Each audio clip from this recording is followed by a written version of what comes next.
Midi à tous.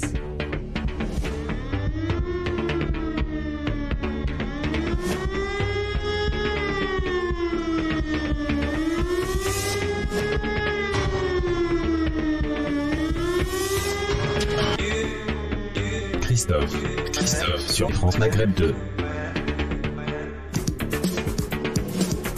Bonjour à toutes, bonjour à tous, ravi de vous retrouver sur France Maghreb 2. C'est parti pour votre émission de référence, le LGF, le Grand Forum, qui va reprendre un petit peu son statut initial. Des débats, un zapping et un quiz tout à l'heure en fin d'émission. Évidemment, voici le programme pour cette émission. On parlera des cyclistes. Ah oui, les cyclistes, vous savez, les vélos, les trottinettes. À Paris, il y a des chiffres alarmants. Un cycliste sur 3 se tue seul. Il y a vraiment des incohérences faites concernant l'infrastructure qu'il aurait réservée et la cohabitation avec les voitures et parfois même les bus se passe très mal. Et voire même avec les piétons, on en reparlera tout à l'heure. Faut-il rendre obligatoire le casque? Oui, absolument. Qu'il ne l'est pas, qui est fortement recommandé, mais qu'il ne l'est pas. Faut-il le rendre obligatoire? Elisabeth Borne, la première ministre, qui est peut-être l'une des responsables de cet échec électoral de la majorité aux législatives, doit-elle s'en aller? Et puis Emmanuel Macron, qui s'est exprimé à la nation hier soir dans une brève allocution.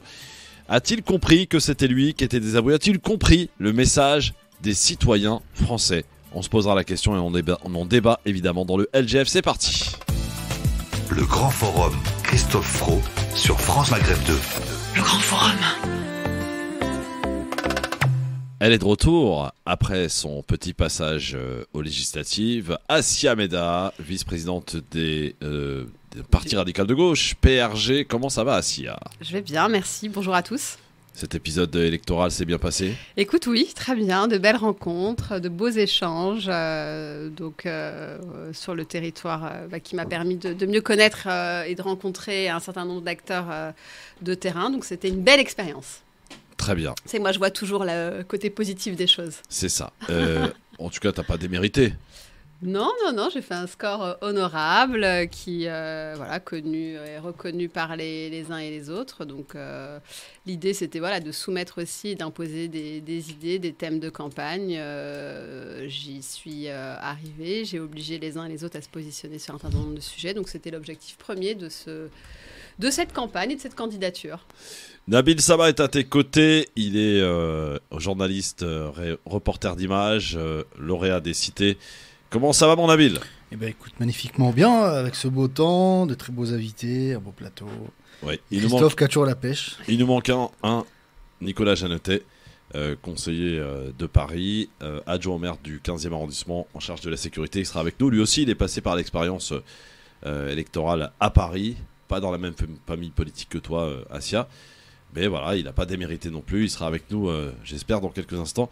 Il est en retard certainement à cause de Madame Hidalgo, puisque tout est à cause de Madame Hidalgo lorsque cela concerne Paris.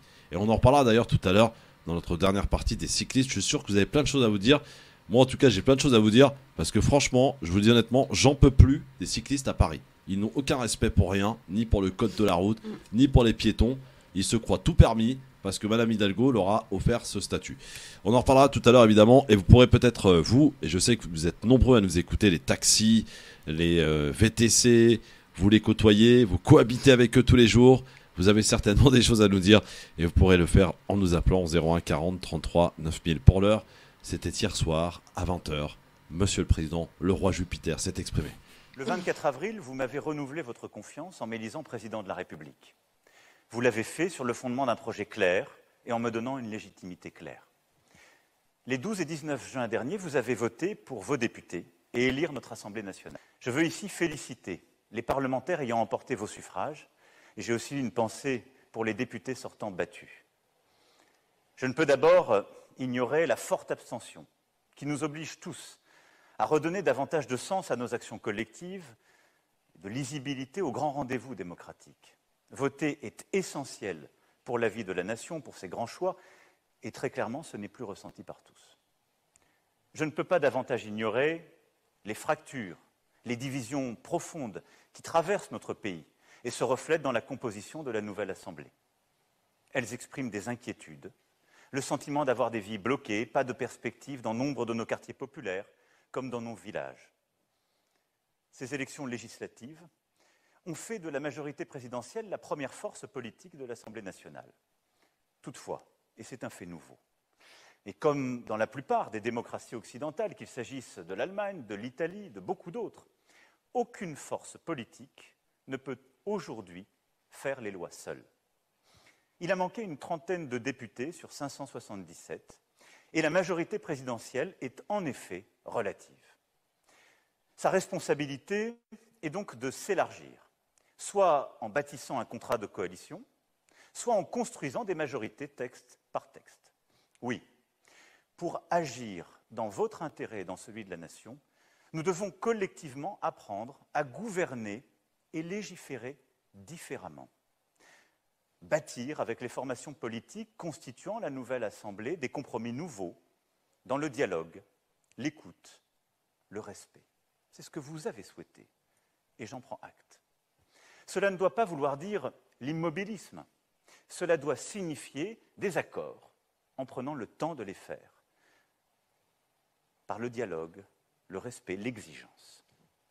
J'entends et suis décidé à prendre en charge la volonté de changement que le pays a clairement exprimée. Parce que c'est mon rôle comme garant de nos institutions, j'ai échangé hier et aujourd'hui avec les dirigeants de l'ensemble des formations politiques qui sont en capacité de constituer un groupe à l'Assemblée nationale. Je crois retranscrire avec justesse la teneur de nos entretiens en soulignant d'abord que tous ont fait part de leur respect pour nos institutions et de leur volonté d'éviter un blocage pour notre pays. Je salue cet esprit de responsabilité et je souhaite qu'il s'inscrive dans la durée. La plupart des dirigeants que j'ai reçus ont exclu l'hypothèse d'un gouvernement d'union nationale, laquelle d'ailleurs n'est à mes yeux pas justifiée à ce jour. Beaucoup ont aussi fait part de leur disponibilité pour avancer sur des sujets majeurs et urgents pour votre quotidien, le pouvoir d'achat, le travail, les moyens d'atteindre le plein emploi, la transition écologique, la sécurité. Je crois qu'il est donc possible, dans le moment crucial que nous vivons, de trouver une majorité plus large et plus claire pour agir. Il faudra clarifier dans les prochains jours la part de responsabilité et de coopération que les différentes formations de l'Assemblée nationale sont prêtes à prendre. Assia Meda, est-ce que le président Macron a compris le message envoyé par les citoyens ce dimanche dernier ? Écoute, moi je pense qu'il n'a pas encore compris, puisqu'il a essayé de réaffirmer son autorité qui a été ébranlée à mon sens. Il donne encore 48 heures pour essayer de récupérer à mon sens un maximum de députés. Non, ce qui est intéressant aussi de noter dans son discours, c'est que là, il appelle au dialogue, à l'écoute et au respect. Et c'est vrai que sur son précédent quinquennat, on peut réinterroger le respect qu'il a pu avoir pour les Français, les conseils de défense. Il ne pourra plus fonctionner en tous les cas comme il l'a fait jusqu'ici. Et ça en est fini des conseils de défense discrétionnaires, des conventions citoyennes d'opérette et des cahiers de doléances post-Gilets jaunes relégués aux archives. Donc il va être contraint et forcé de devoir travailler avec respect et de travailler pour essayer d'avoir une majorité, mais il en est encore loin.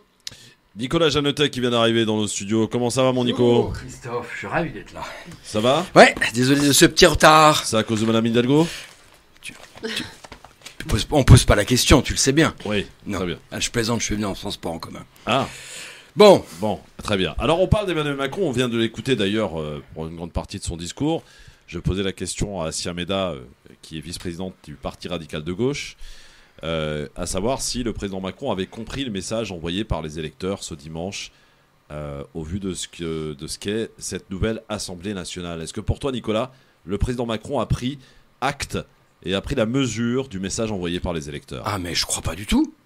Vous avez écouté son message de 8 minutes ? Oui, on a écouté pendant d'abord sur la forme, un débit rapide, ouais. Une certaine arrogance, genre je prends l'avion dans quelques minutes, écoutez-moi, je reviens dans 3 jours et discutez entre vous et je veux la solution en retour. Excusez-moi, mais ça se passe pas comme ça. Bon.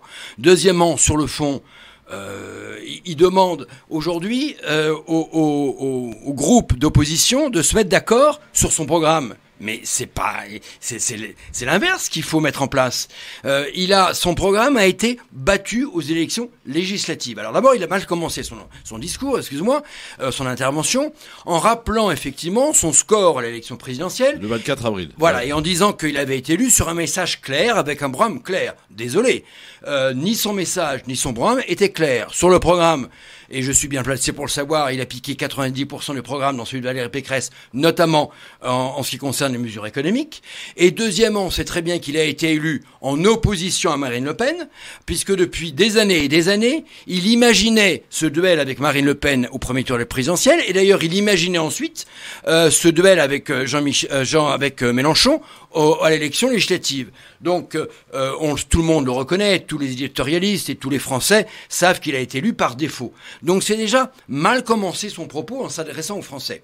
Ensuite, effectivement, il faut maintenant trouver une solution. Alors il y a 3 solutions possibles. Alors garde-en pour tout à l'heure, parce que sinon si tu déballes tout, après on n'aura plus le lieu de discuter. Excusez-moi, monsieur le rédacteur en chef. Nabil Sama, est-ce que finalement Emmanuel Macron n'a pas compris que c'était lui qui avait été désavoué au travers du résultat des élections législatives? Alors, je pense qu'il va passer de jupitérien à terrien et qu'il va le comprendre. Ouais. Tout simplement, je vais rien rajouter à ce qu'a dit Nicolas, parce que tout à fait, il a pompé radicalement plus de 90% du programme, effectivement, disons, sécuritaire et économique de Valérie Pécresse. Et puis, de toute façon, il va pas avoir le choix de cohabiter, de toute façon, ça c'est clair et net. Mais je pense qu'il va le comprendre petit à petit. Au vu de ce qui s'est passé maintenant à Siameda, quelles sont les solutions à apporter ? Il n'y en a pas beaucoup non plus sur la table. Justement, à ce propos, je propose d'écouter un reportage qui avait été fait par France 2 hier soir dans le 20h, à la suite du discours d'Emmanuel Macron. Et ce reportage rappelle les 3 options sur la table. Emmanuel Macron, confronté à un casse-tête politique. Présider sans majorité absolue, avec une assemblée éparpillée. Pour lui, 3 solutions sur la table. Première option, l'Union nationale. En clair, un gouvernement qui regrouperait tous les partis politiques de gauche à droite. Une idée rejetée par toutes les oppositions. Ce soir, Emmanuel Macron a acté que cette union nationale n'est pas justifiée à ce stade. Deuxième hypothèse, une grande coalition. Emmanuel Macron l'appelle de ses vœux. Pour sortir du blocage, les partis fidèles au président pourraient s'allier notamment aux Républicains. Édouard Philippe plaide pour. Mais le chef des Républicains a déjà fermé la porte. Il n'est pas question de rentrer dans une logique de pacte, de coalition, de participation ou quoi que ce soit de cette nature. Dernière option, trouver des accords au cas par cas en fonction des projets de loi. Exemple, pour la retraite à 65 ans, le président pourra-t-il compter sur les Républicains ? Et pour le pouvoir d'achat, serait-il possible de s'appuyer sur le Parti socialiste? Il y a évidemment une disponibilité pour avancer sur des sujets, sur le pouvoir d'achat. Et même obtenir la majorité avec les voix du Rassemblement national. Si des mesures sont proposées qui vont dans le bon sens, comme nous l'avons fait pendant 5 ans, nous les voterons. Emmanuel Macron donne une dizaine de jours aux formations politiques pour se prononcer. La semaine prochaine, Elisabeth Borne recevra les présidents de groupe à l'Assemblée nationale. Alors Nicolas n'est pas content. Nicolas, t'es pas content? Non, mais pour revenir aux 3 solutions, c'est très intéressant, il faut expliquer aux auditeurs. Oui. Première possibilité, un gouvernement d'union nationale. C'est impossible. Et les politiques non plus, les groupes non plus. C'est impossible. En général, on a un gouvernement d'union nationale quand on est en guerre, quand il y a une crise économique très grave, et que là, effectivement, on nomme des ministres de l'ensemble des forces politiques présentes. Deuxième possibilité, l'accord de coalition à l'allemande. Très bien. Ça, il aimerait bien, ça. Nous, les centristes, c'est ce qu'on prône, d'ailleurs, depuis des années et des années. Sauf que, il y a une grande différence avec le modèle allemand. Le modèle allemand, c'est une élection à un tour. Et deuxièmement, avant même l'élection, on sait déjà que nous sommes dans un régime parlementaire et que les partis vont négocier ensemble. D'ailleurs, en Allemagne, et je le répétais sur une autre chaîne concurrente hier. Laquelle Sud Radio. Sud Radio, par exemple. Je donnais l'exemple de l'Allemagne, où effectivement, et sur des thématiques qui me sont chères, on avance lorsqu'il y a une coalition. Et je donnais toujours 2 exemples très concrets. Les Verts, puisqu'il y a une coalition, Parti socialiste, en gros social-démocrates, verts et libéraux. Les social-démocrates, les verts par exemple, demandaient la légalisation du cannabis dans l'accord, et d'ailleurs la légalisation du cannabis va entrer dans quelques mois en fonction en Allemagne, et les libéraux ont demandé la fin de la limite de circulation de vitesse sur les autoroutes. Donc on arrive à trouver, qui était une grande demande des Allemands, et c'est dans toute l'histoire de l'Allemagne, on sait que sur certaines autoroutes, on a la limitation.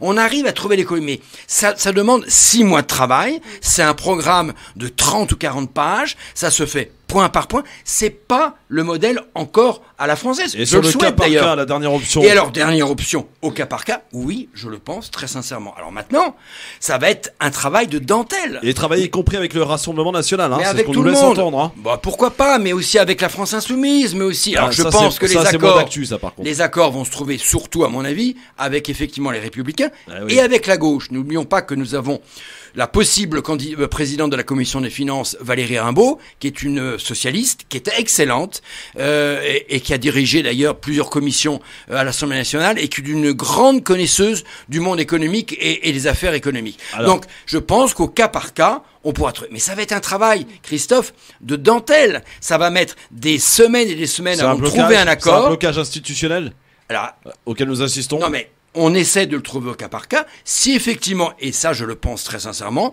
qu'au bout de 6 mois, et lorsqu'on va arriver notamment sur les grandes réformes, notamment la réforme des retraites, là de toute façon, il y aura un blocage, et là, il y aura forcément une dissolution. Je ne vois pas comment le président de la République peut faire autrement. C'est risqué, la dissolution. Hein. Ça peut passer comme ça peut être pire. Ah, mais il mettra ensuite les Français devant le fait accompli. Ouais. Vous avez voulu un bouclage, vous n'avez pas voulu telle réforme, je fais une dissolution, même si effectivement l'Assemblée ne sera pas favorable à lui, là, il y aura une vraie cohabitation, et on commencera là une vraie cohabitation. Comme Chirac l'a fait. Comme Chirac l'a fait, comme d'autres présidents. Assia, t'as vu, il est habitué à Sud Radio. Hein. Sud Radio, il parle et on ne l'arrête plus. Excusez-moi.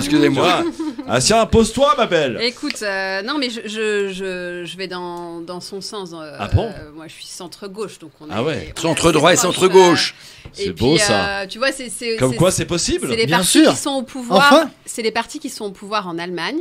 Et comme tu le rappelais, c'est des compromis aussi, des accords qui se font avant même l'élection, où on construit finalement un programme, je veux dire, pratiquement commun. On a entendu hier, on a entendu un président de la République qui veut imposer son programme. C'est là où, en fait, il continue, il signe et persiste à vouloir imposer son programme. Moi, je ne vois pas comment... Sa feuille de route, c'est normal, non ? Après, c'est normal. S'il n'a pas la majorité, je ne vois pas comment il va pouvoir... Il a une majorité relative. Sur les retraites, tu vois, moi, je ne vois pas comment même les LR suivraient cette réforme qui va être, de toute façon, impopulaire, va créer de la mobilisation, et je pense que la solution... Alors, bouge pas, Massia, parce que ça tombe bien. Tu parles de ça, et on va s'arrêter un instant, juste après la pub, sur le LR. À quoi jouent les LR ? Ils ont lancé cet appel de tous contre Macron pour les élections législatives, peut-être pour mieux négocier avec lui derrière. Nicolas, je te poserai la question dans un instant, tout de suite. La France bouge, les amis, et on s'en fait l'écho tous les jours en direct entre 16h et 18h avec Nabil Sama, qui est journaliste, reporter d'images et lauréat des Talents du Cité, Assia Meda, vice-présidente des PRG, et Nicolas Jeannetet, conseiller adjoint au maire du 15e arrondissement, conseiller de Paris et directeur des centristes. Christophe, t'as du mal, hein? Monsieur le directeur, tu as pris un coup de chaud? Non, ça va aller. Alors, justement, on parlait des LR. Assia parlait des LR. À quoi jouent les LR? J'ai l'impression qu'il y a eu un mot d'ordre d'envoyer tous contre Macron pour ce deuxième tour des élections législatives pour mieux négocier avec Macron. J'ai du mal à saisir le jeu que tentent d'employer les LR. Nicolas, tu peux nous éclairer peut-être ? J'ai même du mal à comprendre ce que tu es en train de nous dire. Non, c'est très clair pourtant.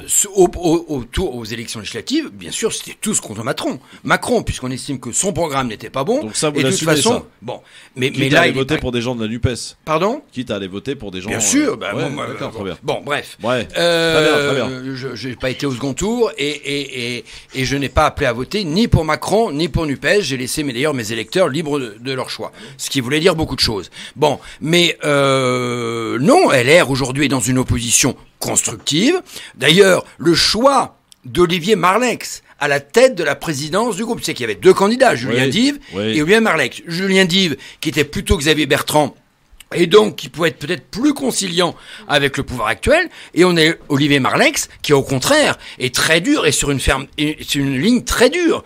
Il critique il était d'ailleurs dans la campagne de Valérie Pécresse avec nous dans la commission économique, il critique le bilan de Macron, et il n'est pas question une minute de laisser l'avantage, voilà. Donc le dialogue, construction, texte par texte, et on va essayer de faire avancer pour mieux réformer la France. Donc il n'est pas du tout question de laisser quelques points comme ça à Macron. Revenons sur le président Macron qui s'est exprimé hier soir, donc qui renvoie la responsabilité finalement au groupe parlementaire de trouver des solutions. Un peu facile. C'est l'histoire de...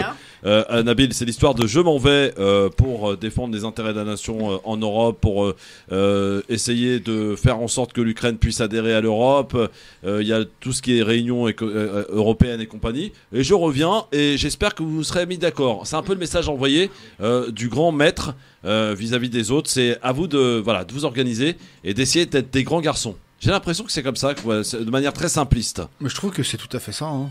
Rien à rajouter à ce que tu dis, c'est tout à fait ça. Oui, de toute façon, il a une vision très supérieure de la manière qu'il s'exprime, la manière de toute façon qu'il considère ses collaborateurs, et même la manière dont il s'exprime auprès des Français, ça reflète un peu cette attitude que tu décris. Malheureusement, je pense que ça va lui claquer à la tête et faire juste preuve de patience, je pense.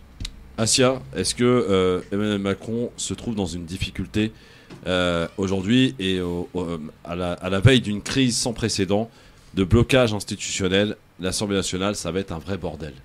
Bien sûr. Moi, je pense qu'il mesure effectivement la situation. Il renvoie la responsabilité, alors il prend pas, à mon sens, il ne prend pas ses responsabilités. Et il renvoie la responsabilité au groupe et aux parlementaires. Il a envoyé en mission les uns et les autres pour aller récupérer. Et justement, je pense qu'ils vont peut-être quand même réussir à récupérer peut-être quelques députés LR. De toute façon, il y aura un remaniement. Il y aura un remaniement de toute façon. Donc peut-être que certains vont, tu sais, il y en a beaucoup qui pour les gamins, là, ils sont nombreux, hein. Bah oui, je pense être ministre sur leur CV. Du côté des non, tu sais, plus le groupe est petit, plus il est soudé. Ouais. Et là, le groupe LR indépendant a été divisé par 2, et je peux te dire, moi qui les connais bien, pratiquement tous, ils sont tous soudés. Non mais regarde, on a Abad aujourd'hui qui est au gouvernement. Non, c'était avant, ça. On a un ministère de la Santé qui aujourd'hui n'a plus de ministre. Il n'y a plus de ministre de la Santé, elle a été battue. Elle a été battue. Alors que d'ailleurs le Covid remonte et arrive à nouveau et on n'a plus de ministre de la Santé. Il faudra peut-être se dépêcher, monsieur Macron. On est resté pendant des semaines avec des ministres qui ont instruit les affaires courantes. Il est grand temps qu'on puisse, tout le monde attendait justement les législatives pour pouvoir avancer, notamment sur le PLFSS, vous parlez de santé, parce que c'est à la rentrée. Et puis, on va bien voir aussi comment les LFI vont mobiliser ou pas les motions de censure. La motion de censure, est-ce que justement ils vont bloquer ou pas l'Assemblée le 5 juillet comme ils l'annoncent, avec leur pseudo-groupe NUPES qui d'ailleurs n'a pas tenu très longtemps. Oui, c'est sûr. Oui, mais c'est vrai que LFI demande, par exemple Jean-Luc Mélenchon a demandé à ce qu'Elisabeth Borne vienne se confronter, comme c'est de tradition d'ailleurs, au discours de confiance. Voter, elle n'est pas obligée de le faire. Hein. Non, elle n'est pas obligée de le faire. Et d'ailleurs, tu viens de prononcer un mot. Elle est où, Elisabeth Borne ? Qu'est-ce qu'elle fait ? Le président de la République ne l'a pas mentionné une seule fois. Alors ça, c'est vrai. Alors effectivement, Christophe, le samedi soir, on s'est endormis tous dans un régime présidentiel et on se réveille le lundi matin dans un régime parlementaire. Mais qui dit régime parlementaire dit un premier ministre. Pas un mot envers Elisabeth Borne. C'est quand même inquiétant. Alors c'est délicat pour lui. On en parlera dans un instant, mais pour Elisabeth Borne, c'est très délicat pour lui parce que il aurait pu lui renouveler sa confiance quand même. Oui, mais si par exemple il a fait sauter, ce qui est très fort probable, imagine le symbole, femme, 6 semaines. Plus court qu'Édith Cresson, voilà. tu te souviens Oui. Non, mais on le présageait c'est terrible. déjà. Et on en parlera d'ailleurs, et on se posera la question dans quelques instants, faut-il ou pas qu'elle s'en aille, puisqu'elle est très technocrate, Madame Borne. Mais est-ce qu'on veut d'une technocrate comme PM je ne sais pas. Dans un régime parlementaire, un régime parlementaire, il faut faire de la politique. Et Elisabeth Borne est une technocrate, est une ancienne préfète, elle n'est pas une politique, elle est fine négociatrice peut-être sur des textes de loi, mais pour animer des groupes parlementaires pour pouvoir négocier. Alors elle le fera avec Olivier Véran, ouais. Mais enfin on sait aussi Qui va qu'Olivier devenir Véran est un peu clivant quand même. Le plus important le du personnage. gouvernement. Exactement. Pardon ? C'est le ministre qui Le plus devient de important. facto le plus important du gouvernement, oui. parce qu'il est en relation avec le Parlement. Et Olivier Véran, je sais mon cher Christophe que tu n'as pas forcément beaucoup d'affection pour cet ancien ministre de la Santé. Qui en a ? On se souvient quand même de certaines phrases dans l'hémicycle où il était clivant et il interpellait les groupes en les méprisant un peu. Donc lui aussi, il va falloir, comme le président de la République, qu'il mette un peu de l'eau dans son vin. Ça va être très compliqué. On entre dans une nouvelle phase dans laquelle il n'est pas habitué. Comme le disait ici autour de ce plateau, Jupiter, c'est fini. On redescend de son trône et on commence à négocier et écouter les Français. Justement, ça tombe bien. Et là, je m'adresse principalement avec Nabil aux deux représentants de partis que vous êtes. Assia Meda, vice-présidente du Parti radical de gauche, Nicolas Jeannetet, directeur des centristes. Est-ce que vous seriez prêt, je suis Emmanuel Macron, est-ce que vous seriez prêt avec moi à travailler à cas par cas sur des lois, sur des projets de loi, sur des dossiers pour qu'on puisse ensemble faire avancer le pays dans l'intérêt du pays? Est-ce que vous êtes prêt ou pas, vous, Assia? Évidemment, on va pas faire ça, va pas être le statu Bien quo sûr, pendant bien 5 sûr. ans. On est obligé à un moment donné, tu l'as dit, pour l'intérêt des Français, à un moment donné, on peut trouver des sujets sur lesquels il y a compromis, accord, par exemple sur les sujets de la santé et quand il y a eu la crise et la pandémie Covid, tous les groupes parlementaires allaient à Matignon et travaillaient de concert pour trouver des solutions. Donc, je pense que les parlementaires savent prendre leurs responsabilités, les groupes aussi, quand on a des sujets Mais ma chère importants Assia, pour les Français. il faut dans ce cas-là qu'il change sa de façon. posture. C'est ce que je disais en avant-propos avant que tu n'arrives. Il faut être C'est effectivement, à un moment donné, il faut aussi respecter, écouter,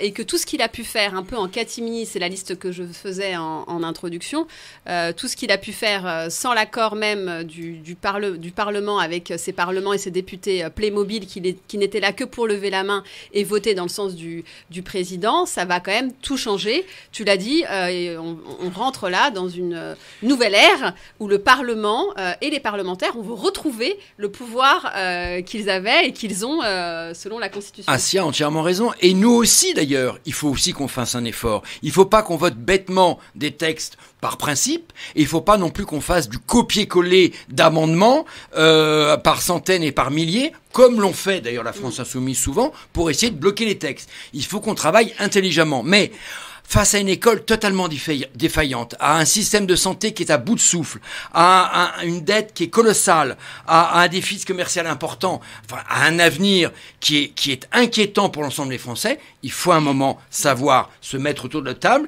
et trouver des accords texte par texte. Mais pour ça, il faut aussi les écouter. Ça va être. Je crains. Ma grande crainte, c'est que ça soit très long pour chaque texte. Parce que où est-ce qu'on va trouver l'accord? On va le trouver en commission de travail? Est-ce qu'on va le trouver au moment du vote ou au moment du débat général ou débat de chaque texte? À quel moment on va pouvoir trouver un accord? Parce que je rappelle que dans l'ancienne mandature, les ministres n'avaient aucun poids. Celui qui avait le poids, c'était le conseiller du président, qui était d'ailleurs dans l'hémicycle et qui suçotait dans l'oreille du ministre en disant faites ça ou faites pas ça. Où est-ce qu'on va commencer à négocier? À l'Élysée? À l'Assemblée? Dans les commissions? Ça, c'est la grande question. Et je ne sais pas encore maintenant où on va trouver ce compromis. Est-ce que je peux donner un autre exemple, un contre-exemple peut-être? Sur certains textes, l'opposition, toute l'opposition réunie s'était mis d'accord, notamment sur la déconjugalisation de la hache. Alors je sais, j'insiste, c'est un très sujet important, qui me tient, très bon exemple. C'est un sujet qui tient à cœur. Très bien. Qui me tient à cœur. Et donc sur ce sujet, par exemple, l'opposition, dans son intégralité, était d'accord pour faire passer ce texte. Et on a une ministre, en l'occurrence Cluzel, et un gouvernement et un président qui s'est opposé par principe. Et donc, ce cas-là et cette posture-là, aujourd'hui, ne sera plus possible. Et donc, il faut à un moment donné, on l'a dit tout à l'heure, travailler différemment et être aussi à l'écoute de l'opposition. Ça ne va pas que dans un sens, et ça, il faut qu'il l'intègre. Ça va dans les deux sens. Et donc, quand des sujets font consensus, notamment dans l'opposition, ou portés, donc je pense que même les propositions de loi vont peut-être trouver un vrai poids, alors que jusqu'ici, on n'était que dans des projets de loi et qu'on balayait d'un revers de main tout ce qui était proposé par l'opposition. Donc ça, il faut qu'il entende aussi que c'est un principe aussi de réciprocité et que, à un moment donné, il doit aussi entendre des textes ou des dispositions qui viennent de l'opposition. Je rappelle pour nos éditeurs que le projet de loi ça va vient... aller, vous croyez où là? là, tous les deux là. Le projet de loi vient de l'Élysée et la proposition de loi vient des parlementaires. Tu leur donnes le micro, ça y est, pour l'émission, les mecs. T'as mis un peu, Avec Christophe. David, on va se prendre un Alors, café. moi j'ai déjà commandé un Mais Uber. on s'entend très bien avec Asia, je vois. Finalement, en écoutant Asia et Nicolas, Nabil, moi j'ai l'impression que Macron il a réussi son coup, c'est-à-dire il a cassé ce clivage gauche-droite. Moi je dis rien, j'écoute en fait. Oui. En fait, ce que je suis en train de voir, c'est que quoi qu'il arrive, en fait, Macron il a encore des beaux jours devant lui, parce qu'en fait, là, ce genre de discussion, c'est ce que lui a insinué, insufflé lors de sa première présidentielle. Ensuite, que ça a inspiré la NUPS à se créer, et ensuite maintenant, ça donne pas le choix aux petits partis maintenant, s'ils veulent survivre, de s'associer. En fait, il est tranquille, Macron. Hein. Je pense encore pour beaucoup d'années là. Ouais. Vous en êtes un illustre exemple tous les deux. Voilà, Macron est tranquille grâce à vous. Pas cet exemple. Parce que je pense qu'il va falloir se réveiller avant. Est-ce que je peux répondre, Nicolas? Non, vous oubliez. Est-ce que je peux répondre? Nicolas, est-ce que je peux répondre? S'il vous plaît, est-ce que je peux répondre? Voilà, moi je suis là. J'ai parlé de motion de censure tout à l'heure. J'écoute. Moi, la question que je me pose, comme beaucoup, je pense, de Français, Christophe, et d'électeurs, mais pourquoi vous n'avez pas fait ça avant dans vos programmes? Pourquoi vous n'avez pas pressenti ça avant? Pourquoi vous avez fait le jeu des partis à vous opposer et à faire en sorte que ce soit toujours les mêmes qui soient élus? Je pense que vous avez raison. Moi, j'ai foi en ce que vous faites, et j'ai vraiment foi aussi en vos programmes. Mais pourquoi vous n'avez pas fait ça avant? Mais fait quoi? Non, si vous mariez à la mairie, dites-vous oui pour la vie. Tu racontes ça. Christophe est en forme là. Christophe est en forme là. Les partis. Le centre gauche et le centre droit, je veux dire. Je parle des Non, mais partis. à l'époque, Vous oubliez une c'était chose. une force. Vous oubliez une chose dans tout ça, c'est quand même la personnalité du président de la République. Et encore une fois, son intervention d'hier de 8 minutes ne va pas dans le sens. Ne va pas dans le sens dans lequel on voulait. On s'égare. Moi, je parle d'avant. Je parle des élections législatives. Juste la réalité des élections législatives. Je pense que l'un et l'autre, on apportait Nos des idées. programmes fournis.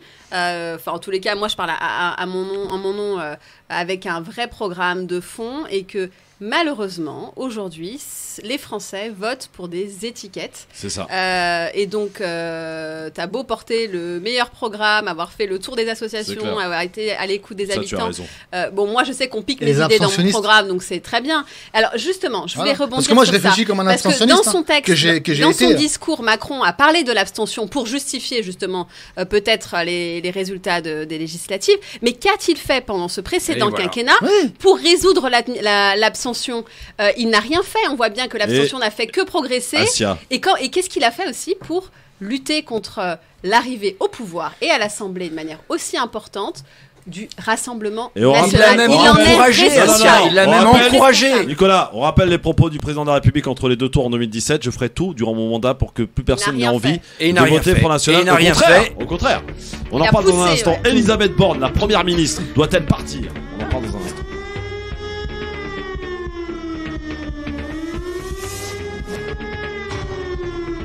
Le LGF, le grand forum avec Asia Meda, avec Nicolas Jeannetet, avec Nabil Sama qui sont avec nous.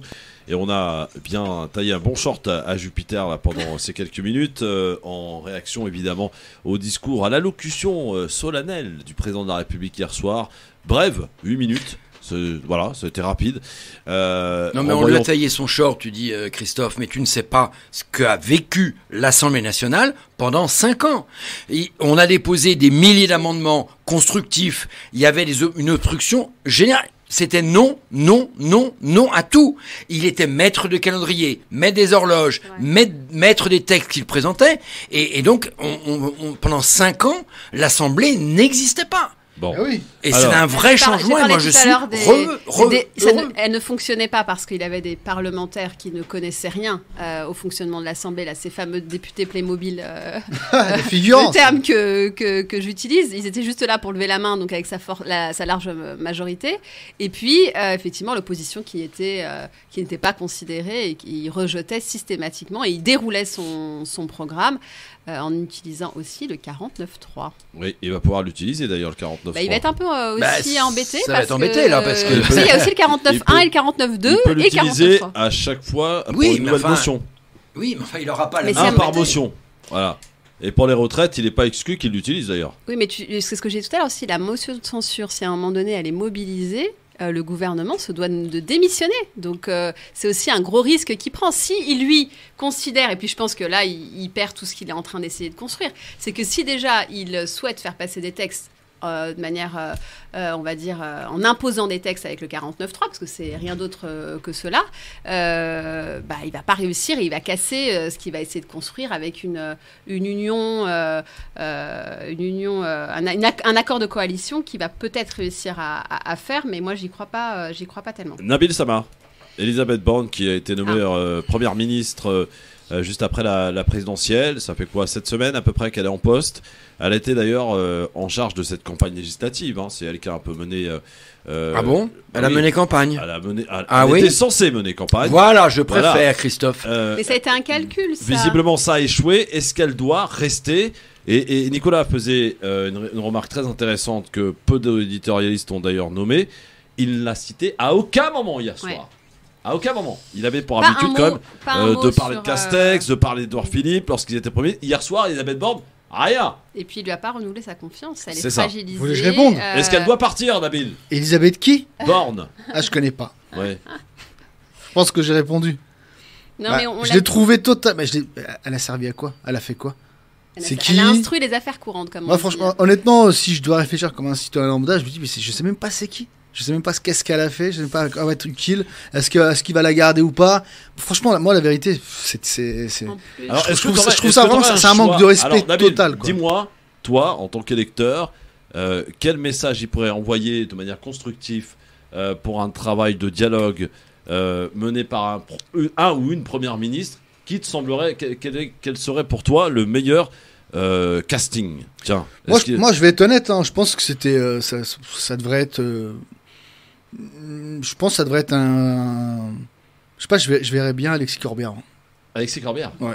Comme Premier ministre. Ouais. C'est impossible. Moi, je le verrais bien. C'est impossible. Moi, franchement, la vérité, je le verrais bien. Même si, tu vois, ça dérange beaucoup de personnes. Tu vois, je suis apolitique. J'ai pas voté. Je suis. Et je pense que même si Mélenchon aurait été, moi j'aurais bien, franchement la vérité, je vous jure que c'est vrai, franchement je roule ma bosse partout, dans toutes les composantes de la société française, et je vous jure que c'est vrai. Mais beaucoup voulaient que Mélenchon soit Premier ministre. Ça aurait eu de la gueule, non ? Ça aurait eu de la gueule, ouais. Là, franchement, vous savez quoi, tous les abstentionnistes, tous ceux qui sont décrochés de la politique, ça aurait été intéressant. Et je pense que je trouve ça dommage. Maintenant, le reste, qui nomine qui il veut, tout le monde s'en fout. Voilà, la vraie vérité, c'est que tout le monde s'en fout maintenant de la politique, et je pense qu'il y a beaucoup de personnes qui vont tourner le dos à tout ça. Moi, je voulais. 54% des gens sont. Merci Christophe. Merci. On peut pas dire ça. Merci. Pourquoi mais on peut pas dire ça parce que la je n'ai France, pas le droit de penser ça. Parce que la France est en danger. Mais en danger de quoi ? En danger de quoi ? De qui ? On a des figurants. Vous êtes les députés, les ministres. Ça, c'est des figurants depuis je sais pas combien d'années. Regardez. Ouais. Est-ce que je peux Arrêtez avec ça. J'essaie de reprendre la main. Oui, non mais Asia, c'est vrai, il a raison, Nabil. 54%. Nicolas, 54% des gens ne se sont pas exprimés. Christophe, j'en fais partie. C'est le message. Macron en est responsable. Non mais il n'y a pas que Macron. Non mais je sais. C'est tout vos appareillages là. Les enjeux sont trop importants. On peut pas aujourd'hui ne pas se mettre autour de la table et travailler. Les réformes sont importantes. Est-ce que je peux te répondre, Christophe ? Le pays est en crise. L'Europe est en crise. Nicolas, Asia était en train de parler. Excusez-moi, je voulais essayer d'expliquer le choix de Macron. Il a choisi, rappelons-nous, Elisabeth Borne, parce qu'après, au lendemain de son élection, il a voulu prendre une première ministre de gauche, une femme de gauche, pour justement essayer. Elle n'a jamais été au Parti Socialiste, elle a travaillé pour Ségolène Royal, je crois, 1 an dans son cabinet quand elle était présidente de région, mais elle n'a jamais été encartée. Je crois qu'elle était adhérente. Non. Ça, ils ont voulu nous le faire croire, et je pense que c'était pour affaiblir justement NUPES et Jean-Luc Mélenchon, et bien sûr. Aujourd'hui, si justement Macron veut s'allier avec les LR, il devrait plutôt prendre une première ministre ou un premier ministre plutôt de droite. On voit bien que Édouard Philippe aujourd'hui fait le job pour aller chercher. Non, j'ai pas dit que ce serait lui. Oui. J'ai dit qu'aujourd'hui on l'a envoyé en tant qu'émissaire pour aller chercher justement les quelques députés pour pouvoir essayer de consolider son groupe.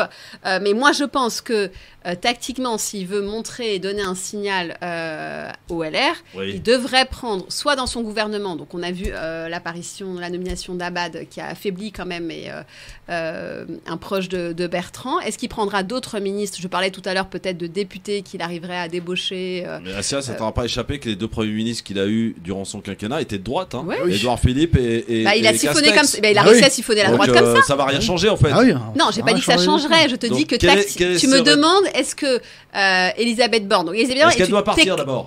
Moi, je pense qu'elle ne peut pas rester. Elle est fragilisée aujourd'hui. Ils ont perdu les législatives. Ouais. Elle est technocrate. Donc pour le bien de la France, moi je pense qu'il faut prendre quelqu'un. Et je pensais que Macron l'aurait fait avec un gouvernement et des ministres justement un peu plus politiques. Voilà, on a des gens qu'on ne connaît de sortie de nulle nulle part, qui n'ont aucune.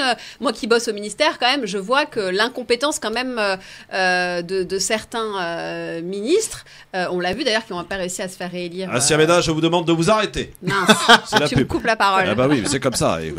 On est à la maison ici. Allez. À tout de suite. Le LGF, vous pouvez nous suivre d'ailleurs sur nos réseaux les amis, sur Instagram, le Grand Forum FM2, sur Twitter, le Grand Forum FM2, sur Facebook, Christophe, le Grand Forum aujourd'hui, Nabil Sama, il est journaliste, reporter d'images, lauréat des Talons des Cités, Assia Méda, vice-présidente du PRG, et Nicolas Jeannetet, il est il est directeur des centristes, il est adjoint au maire du 15e, il est vice-président du Conseil de Paris, hein, c'est bien ça. Vice-président du groupe Changer Paris, qui est le premier groupe au Conseil de Paris, puisque nous avons 55 élus, et Anne Hidalgo en a 54. C'est votre groupe qui fout le bordel. Et la présidente est Rachida Dati. Oui, voilà. On fait pas le bordel, on est constructif. Non, c'est pas on est constructif, c'est pas nous beau aussi. l'image que vous renvoyez quand même. Je vous le dis. Bon. Alors Assia Méda, on était en train de parler avant la pub de Madame Borne. Donc tu penses que toi, elle doit partir. Et pour compléter la question, est-ce que selon toi, il y a, sans que ça soit apparenté à tes idées, hein, bien sûr, mais quelqu'un qui te paraîtrait judicieux de nommer en tant que première ou premier ministre pour remplacer Madame Borne? Écoute, moi j'ai pas du tout je joue pas aux nominations. Non, j'ai aucune idée. Écoute, c'est son problème. Alors quel type de première ou premier ministre qu'il faudrait? Moi je pense, si je fais son analyse, il doit draguer entre guillemets un électorat plutôt de droite, donc il a peut-être. Moi je drague que ma femme, moi personnellement. Première ministre ou premier ministre de droite. Vautrin avait été identifié comme étant une femme qui était potentiellement première ministrable. Il y avait d'autres femmes de gauche, notamment Touraine, qui avaient été aussi envisagées. Donc, est-ce que, justement, sur le sujet en plus de la santé, c'est notre ancienne ministre de la Santé sous Hollande, est-ce qu'il va opter pour... Moi, je pense qu'il sera obligé de prendre une femme, maintenant qu'il a mis à la tête une femme première ministre. Et après, il y avait quelques personnes dans le casting initial. Je parlais de Vautrin, parce qu'il veut aller plutôt à droite, ou Touraine, plutôt à gauche. Ouais, Nicolas, est-ce que la Borne doit partir? Elle doit partir. Ouais. Enfin, elle a perdu l'élection législative, même si elle n'a pas fait campagne. Alors, elle a gagné elle a gagné dans son propre circonscription, et d'ailleurs de façon pas extraordinaire, 52%. Oui. Donc c'est pas formidable. Et ensuite, elle a perdu l'élection législative, donc elle doit partir. Alors maintenant, je suis d'accord avec Assia, il est obligé de mettre une femme. Et si il met une femme, il ira sûrement plutôt la chercher à droite, puisque c'est plutôt à droite qu'il pourra trouver le plus rapidement des accords texte par texte. Le problème, c'est quelle femme. Effectivement, Vautrin a effectivement été candidate, avait été d'ailleurs une des candidates supposées avant Elisabeth Borne.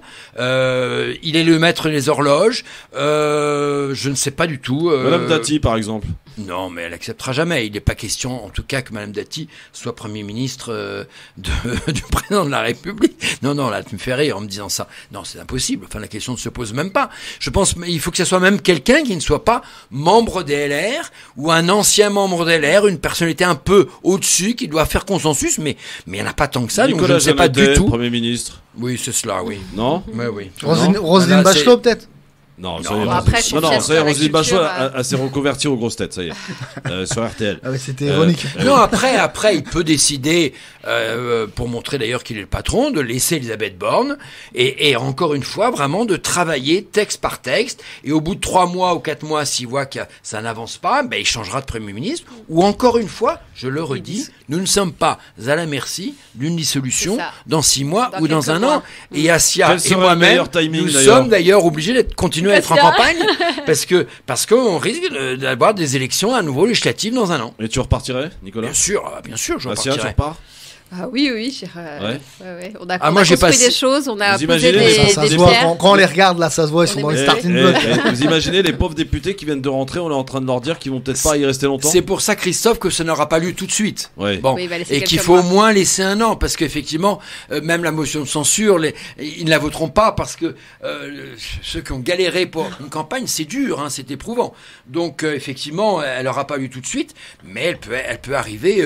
En tout cas, c'est nous, au sein de notre parti, c'est l'instruction qu'on a donnée à tous nos anciens candidats, c'est de rester en campagne encore pendant un an, parce qu'on n'est pas à la merci d'une dissolution dans un an. Très bien. Dis-moi, Nabil, j'ai l'impression, en écoutant Nicolas et Assia, qu'ils sont d'accord sur tout pour l'instant. Hein. On fait la même analyse. Non, mais vous êtes d'accord sur beaucoup de choses. Finalement, est-ce qu'il n'y a pas quelque chose qui peut naître sur ce plateau aujourd'hui entre vos deux partis là? Je pense que oui. Bah moi, écoute, je on est pense. centriste. Entre le centre droit et le centre gauche, il n'y a pas non plus une énorme différence. Bah là, Et pourquoi- j'imagine qu'on se ensemble, on est retrouve- plus fort. Tu connais le slogan. On va plus Ensemble, loin, on est plus voilà. fort, on va plus loin. Ensemble, C'est on va ça. plus loin. Tout ouais. à fait, ouais. Bon, Écoute, pour l'instant, on a. vous des- échangez vos numéros. Mais je crois même qu'au sein de l'Assemblée nationale, ils Mais arriveront, d'ailleurs, tu même entre la France insoumise peut-être, ou certains, le Parti socialiste et la droite, des consensus pourront être trouvés sur des textes majeurs comme le pouvoir d'achat, sur des textes très importants sur l'école. Je pense que dans l'intérêt de la France, on doit trouver des solutions. Tu veux son 06 ou pas, Tu le Nicolas? disais, Christophe, enfin on le disait tout à l'heure, il y aura peut-être même un groupe qui nous rassemblera, qui rassemblera nos familles politiques, peut-être à l'Assemblée. Pourquoi pas? Je Tu n'en fermes dirai pas la... plus. non, mais tu fermes pas la porte, Nico? Bah bien sûr, je ne ferme pas la porte. Tu veux Je son l'ouvre 06? même. Je l'ouvre même. Arrête, Christophe. Je t'envoie son 06 alors. Hein? C'est bon, c'est acté. Je Allez. suis Ah, tout c'est son rouge, Insta, là, je suis tout Insta rouge. maintenant, son Snap, son Insta maintenant. Ouais. 06 Snap, je rigole. Assia Meda, tu vois. Assia Meda sur Instagram, sur Twitter, sur Facebook, voilà. C'est bien Elle a même fort une sur page les et réseaux. tout. Elle a- En FT aussi. Non, je Ouais. rigole. Bon, qu'est-ce qu'on peut rajouter d'autre? Vous présentez. Nabil, t'es d'accord pour la dissolution, toi? Bah, je Ou pense ça que- peut tenir? Est-ce Alors, que, on peut franchement, je envisager- pense que Nicolas, il a raison. Est-ce que ça Parce peut tenir alors, pendant 5 ans? Alors, honnêtement. Là, à ça l'heure peut actuelle, pas là, tenir. alors- là, Ça là, tient là, à pas. l'heure actuelle, les lecteurs, le français, là, franchement, je vous dis la vérité législative. Il est perdu. Il est contre cœur. Ouais. Parce que déjà, il a sait du même mal pas à ce que accepter Jacques Macron est encore président. Je me mets à la place des Gilets jaunes. Je me mets à la place de tous les gens qui ont galéré Vous pendant avez 5 qu'à ans. aller voter aussi. Non, hein. mais bien, Oh. sans doute. Mais pour qui et pourquoi? Je pense déjà ils sont pas mobilisés pour aller voter Non mais Nabil. pour un futur président qui allait remplacer Macron. Tu crois que ça les intéresse de savoir qui a été Non, député Nabil, comme tu te député? trompes. Non mais Nabil, voilà. les Français ont voulu cette situation actuelle. Ils ont voulu.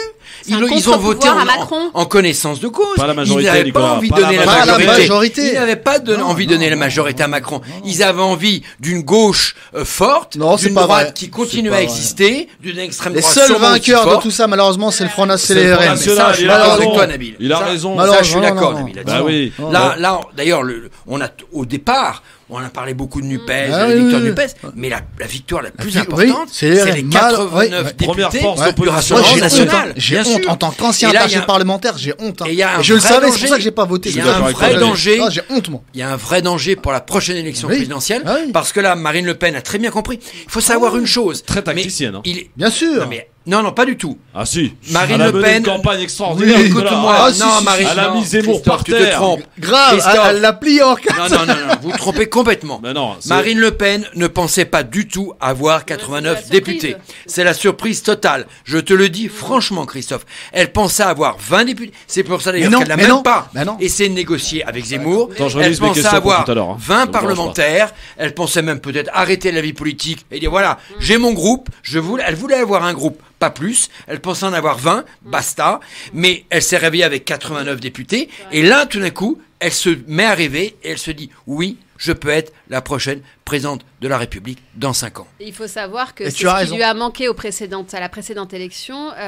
Quand on est à l'Assemblée et qu'on a un groupe, derrière, on a des moyens humains avec tu as évoqué les assistants parlementaires. Quand on a une présidence justement de commission, c'est aussi des moyens. Elle va encore mieux maîtriser ses dossiers parce que jusqu'ici, les parlementaires du Front National et du RN n'étaient que peu présents, ils n'étaient pas représentés, ils n'avaient pas de groupe, ils essayaient tant bien que mal plus ou moins de poser des questions orales. Aujourd'hui, ils vont avoir les moyens de vraiment faire de la politique sur des textes qui nous concernent et qui vont Appuyer faire... sur des élites territoires.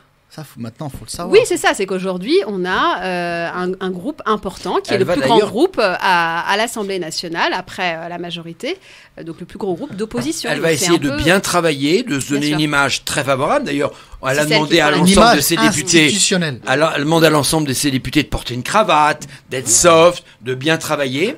Elle va faire un parcours sans faute, à mon avis, pendant cette mandature, pour se préparer à la prochaine élection présidentielle. Elle a réussi à gommer l'image extrême droite pendant la précédente élection.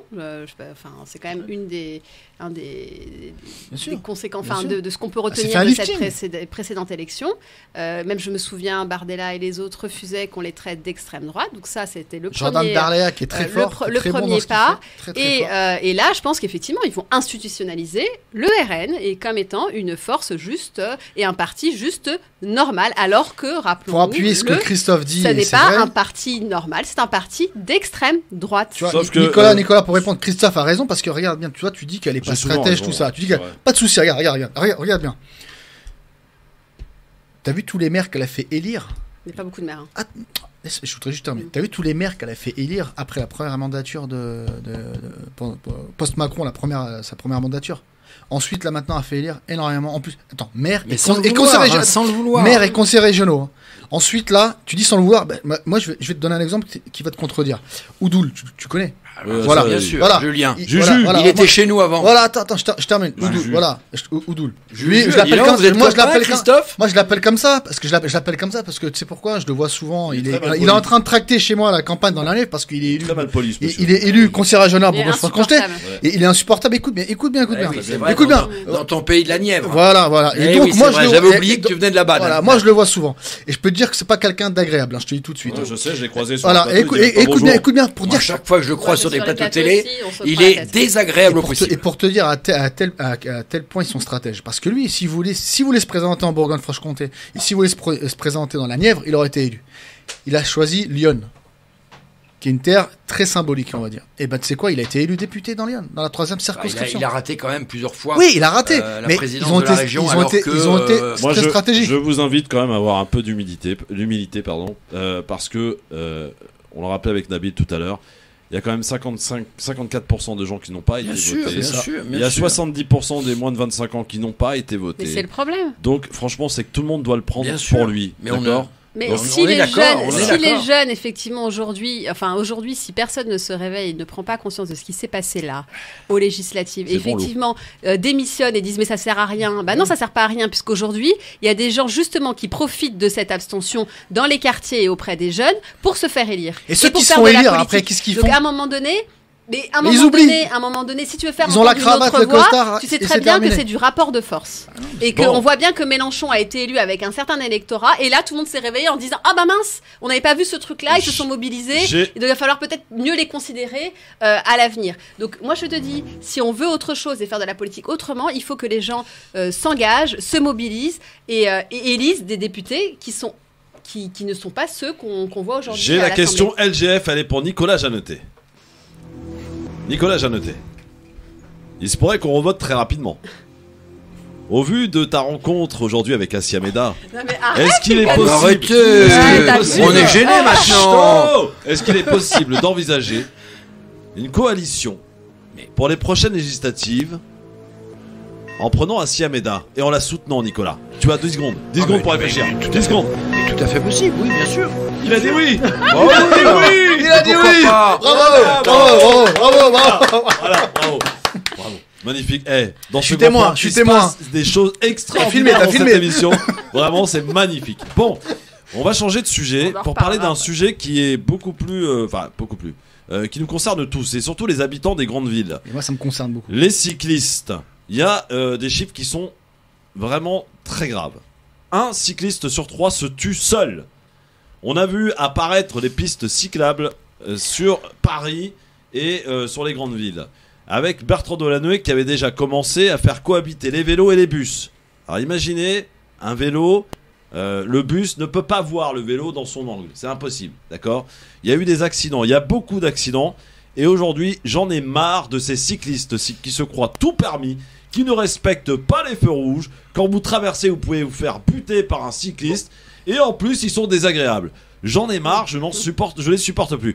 Est-ce qu'il faut rendre Je te rappelle que je suis cycliste. Est-ce qu'il faut rendre obligatoire le casque? C'est la question que je pose et j'aimerais que les taxis qui nous écoutent et ceux qui sont en voiture, les commerciaux, ceux qui sont en voiture principalement à Paris, viennent nous dire comment se passe la cohabitation avec ces cyclistes. Et on parle aussi des trottinettes. Voilà. Vraiment, c'est une catastrophe. Nicolas, il faut rendre ou pas le casque obligatoire? Oui ou non? Non. Comment ça, Non, parce que toutes les études. Non, attends. Nicolas. Non, mais là, non. Quoi Toutes les études prouvent, et je suis cycliste, je m'occupe des mobilités au Conseil de Paris, donc c'est un sujet que je connais bien. Je lutte contre les coronapistes de Madame Hidalgo, Monsieur David. Coronapiste. C'est quoi ça? Tous les boulevards. C'était tous les pistes cyclables qu'ils ont créées pendant le Covid, l'été, en plein été, en plein mois d'août. Ils ont créé dans Paris, tu le sais bien, plein de pistes provisoires, soi-disant, qu'on est en train de pérenniser, sur lequel d'ailleurs certaines je combats, notamment la piste de la rue de Vaugirard, qui est extrêmement dangereuse, que je prends tous les jours, et dont ils veulent pérenniser en piste cyclable pérenne. Bon, non, très franchement, je te réponds non, parce que toutes les études montrent que les accidents ne touchent pas la tête. Bon, le problème n'est pas là. Tu tombes à vélo, Nicolas, tu tombes pas sur les. Non, Christophe. Mais il a raison, Nicolas. Non. Toutes les études montrent qu'effectivement. Moi, je suis jeune accident de la route à vélo et. C'est pas. Si tu passes par-dessus le vélo, tu tombes sur la tête. Non, tu te protèges avec l'instinct fait que tu te protèges la hauteur avec les que t'as bras, avec le vélo, c'est les jambes. Non, deux choses là-dessus. Qu'il y ait des accidents avec les vélos. Je dis oui, malheureusement, mais en même temps, j'ai envie de dire, c'est normal, car il n'y a jamais eu autant de cyclistes en France, dans les rues, mais pas seulement à Paris, parce que Monsieur David Béliard et Madame Hidalgo nous disent « Ah, mais c'est grâce à nous qu'il y a plein de vélos ». Non, c'est dans l'air du temps. Nous, la droite, on aurait été, Rachida Dati aurait été maire de Paris, il y aurait aussi des pistes cyclables. Elle s'arrêtait moins le bordel, parce qu'on aurait fait plus intelligemment, en vraie cohésion avec les voitures. Sincèrement, quand ils ont fait le schéma des pistes cyclables à Paris, ils devaient avoir 4 grammes. Non, mais ils l'ont fait sans schéma global de mobilité, sans tenir compte des piétons, des voitures et de l'ensemble des acteurs de l'espace public. Donc aujourd'hui, qu'il y ait plus d'accidents, et d'ailleurs j'en ai fait une intervention et je réinterviendrai la semaine prochaine au Conseil de Paris sur ce sujet, c'est normal parce qu'il y a plus de cyclistes. Maintenant, effectivement, il faut trouver des solutions. Le principal problème avec les cyclistes, et tu l'as dit, mon cher Christophe, c'est l'angle mort. Ouais, voilà. Bah oui, et l'angle mort, c'est tragique, à la fois pour une voiture un bus. ou pour un cycliste. Et là, il n'y a pas 36 solutions. Il faut baisser les fenêtres, il faut des grands rétroviseurs, et il faut faire de la prévention. Et puis, il faut aménager. C'est Carrefour. Appelez-nous, les Carrefour 01 40 33 9000, les amis. Je veux avoir votre avis. Donc Nicolas n'est pas favorable au rendre obligatoire le casque. Même si je le porte, je porte le casque en vélo. Est-ce qu'on peut parler aussi du comportement des cyclistes? Je peux. Alors ça, c'est une. J'ai dit Asia, tu t'appelles pas Asia, je sais que tu l'aimes beaucoup, mais calme-toi. Non, moi je pense que.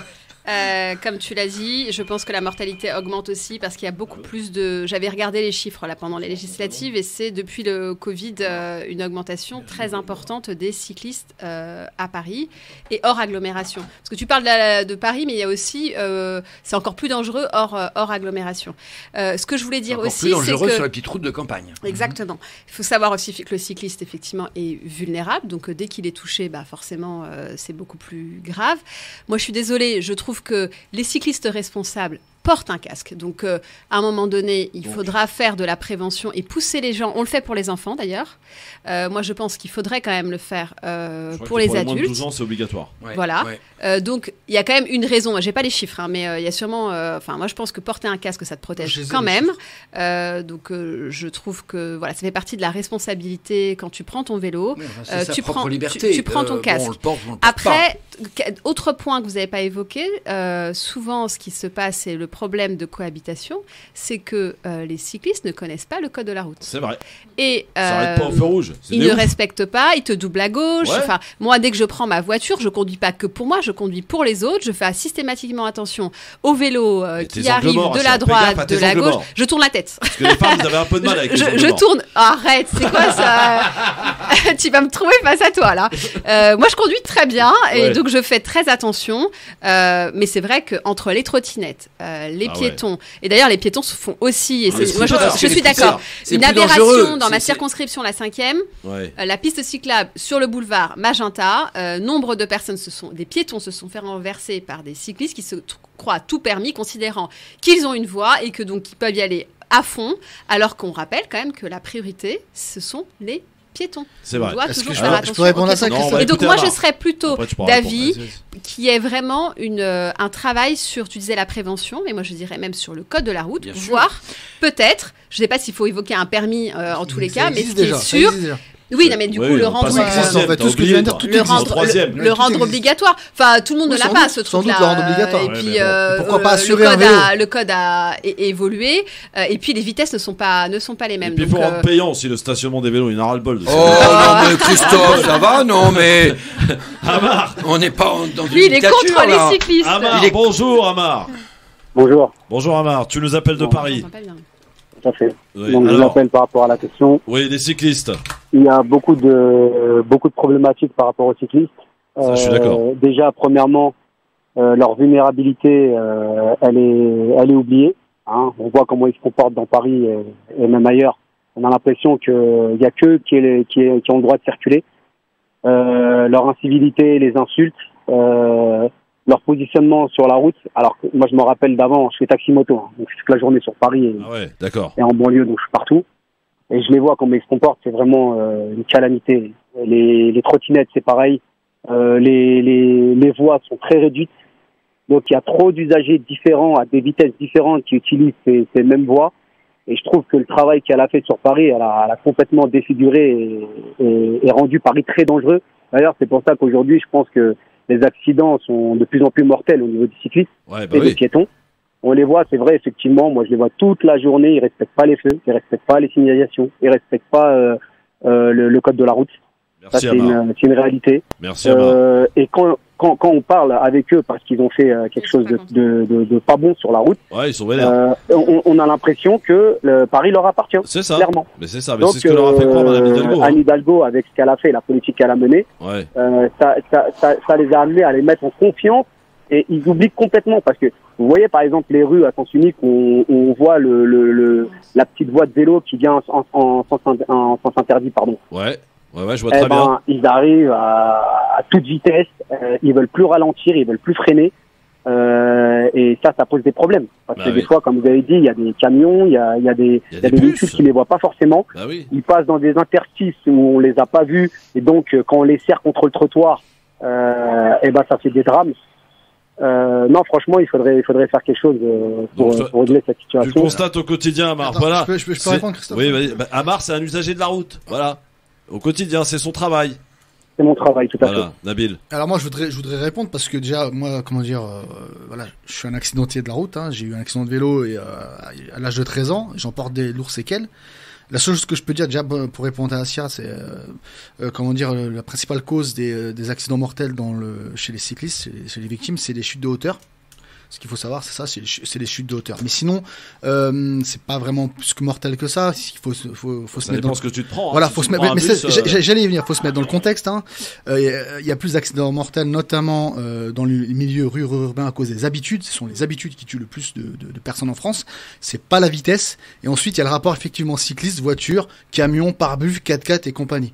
Et c'est pour ça que notamment les pare-buffs ont été interdits dans Paris même parce que c'est extrêmement dangereux autant pour les cyclistes que pour les piétons. Et pour revenir à ce qui se passe malheureusement à Paris, c'est un peu le reflet de l'image parisienne, de l'incivilité autant des chauffeurs, des poids lourds, tous ceux aujourd'hui qui se victimisent, mais en fait qu'oublient que c'est des chauffards à la base aussi, parce que moi j'écoute les taxis, mais attention, les taxis, il faut voir comment ils roulent aussi, les chauffeurs Uber, les livreurs, c'est une grosse catastrophe Paris. Alors pour venir, moi ça fait 1 an et demi maintenant que j'habite à Paris, et j'habite j'habite moi sur les Champs-Élysées. Et vous savez quoi? Ce sont des grandes avenues, vous voyez ce que je veux dire? Et effectivement là on trouve tout. On trouve des cyclistes qui vous insultent lorsque vous prenez leur piste, parce que maintenant vous avez, je sais pas si vous voyez, c'est des pistes à sens unique, et je trouve ça n'importe quoi, parce qu'en vélo on peut se croiser, il n'y a pas de souci, il y a suffisamment de place. On a l'incivilité effectivement, voilà, des cyclistes, et moi je le dis, oui effectivement ils vous insultent, ils vous parlent mal, ils roulent n'importe comment, et ça c'est vrai. Il faut revoir aussi peut-être, comme tu le disais, l'éducation, ou peut-être déjà dans les écoles et les collèges ça existe déjà, Christophe, on le disait tout à l'heure, le code de la route effectivement. Ouais. Il y a, en fait c'est le problème, il est parisien à Paris. Vous allez dans d'autres villes comme Bordeaux, ça se passe bien. Je pense que Non, il est propre à Paris. Vous allez à Amsterdam où il y a, vous allez à Amsterdam, il y a beaucoup plus de cyclistes, il y a moins d'accidents. Ils ont 3 grammes de shit dans le sang. Une autre mentalité. C'est ce que tu viens de dire. Tu justifies mes propos. Tu justifies, Amar, tu justifies mes propos. C'est la mentalité parisienne, c'est ça, c'est le bête. Bah si. Mais moi non plus, je crois pas, vraiment. Moi, je pense qu'ailleurs en France, c'est la même. Non. On parlait de mortalité quadruplée depuis 2019. Les vélos se doublent entre eux. Non, tu vas à Marseille, il y a rien qui est normal. Voilà, il n'y a pas de problème, il y a moins de problèmes. Et ils sont à 20 et puis ils déboîtent d'un coup en pensant qu'en mettant leurs bras, c'est des super-héros et que tout le monde les a vus. Aujourd'hui, il y a un procès d'ailleurs d'un cycliste. Ouais, mais c'est comme ça que tu fais. Je te signifie comme meilleur auditeur de France Maghreb 2 aujourd'hui. Merci Amar. Faut juste pas oublier que on reste vulnérable quand on est un cycliste, un piéton. Bien sûr. Et puis moi, je suis vraiment désolé de voir tous les jours qu'ils ont oublié ça. Ils disent que avec la politique de l'écologie, la politique d'Anne Hidalgo, encore une fois, c'est l'incivilité des gens, c'est tout. C'est propre à leur éducation. Que finalement, quelqu'un qui est en 4x4 sur Paris, ou avec un gros camion, ou avec une grosse moto, qu'il n'a pas sa place. On m'a déjà fait la réflexion. Ouais. Merci Amar. C'est un autre sujet. Merci mon Amar, à bientôt. Et bon courage à toi. Taximoto, j'ai jamais pris de taximoto. Vous avez pris c'est bien, c'est très bien pour aller à l'aéroport. C'est très pratique. Tu le mets où les bagages? Derrière, tu le mets derrière. Moi je prends toujours les taximotos pour aller prendre un avion. T'emmènes pas beaucoup de bagages toi quand tu pars? Non, tu le mets derrière. Quand tu pars au bled avec ta valise de 20 kilos. Je pars pas au bled. Je pars pas avec les 5 valises enveloppées dans du plastique. Voilà. Calme-toi Nicolas, calme-toi. J'imagine l'image, la moto avec la valise, la roulette accrochée derrière. La bâche bleue. Allez, dans un instant, appelez-nous 01 40 33 9000. Franchement, c'est une question sérieuse, les amis. On rigole, mais c'est sérieux. Les cyclistes, calmez-vous, quoi. Mais calmez-vous. Vous êtes insupportables. Je n'en peux plus. 01 40 33 9000, à tout de suite.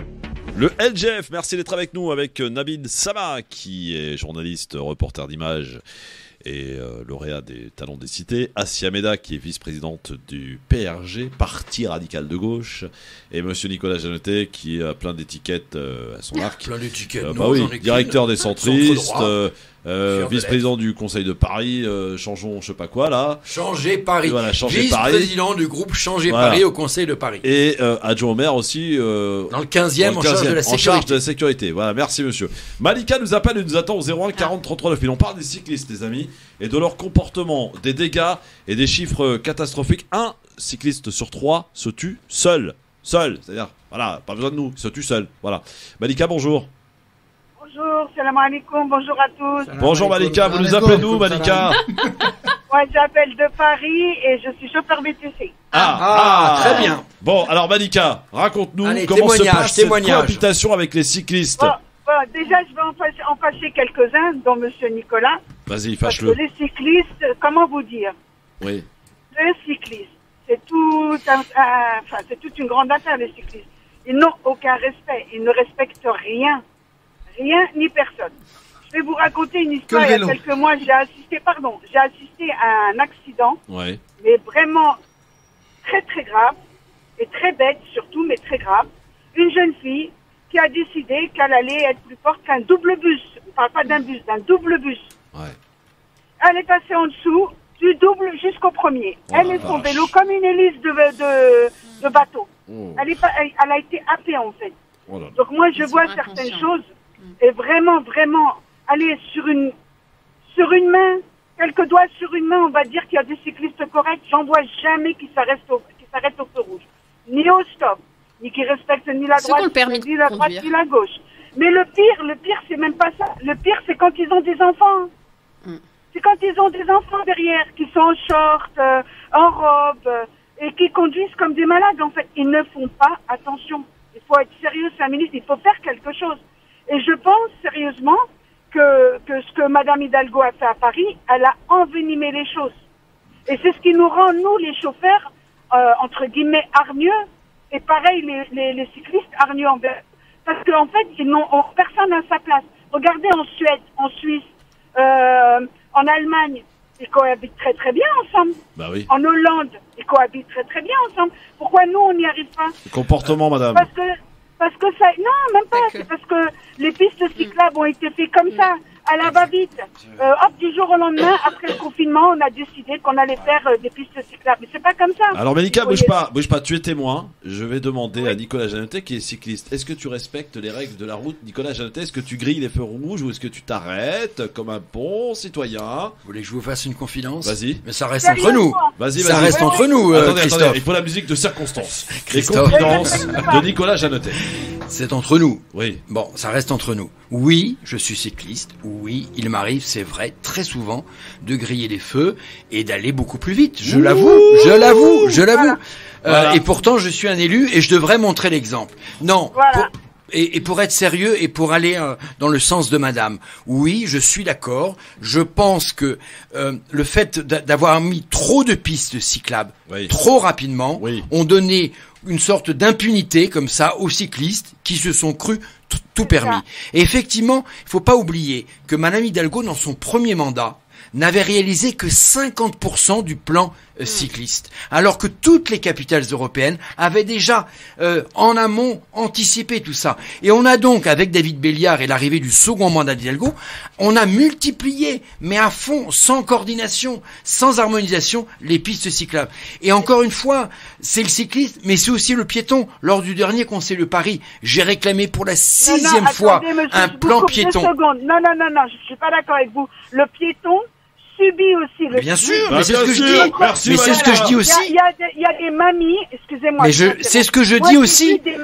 J'ai vu des mamies qui au feu rouge, parce qu'elles n'ont pas l'habitude de ces vélos. Au feu rouge, pour elles, c'est feu rouge pour les voitures. Elles n'arrivent pas à regarder dans les deux sens, bien sûr. Il l'a fait tomber, il l'a même pas ramassé.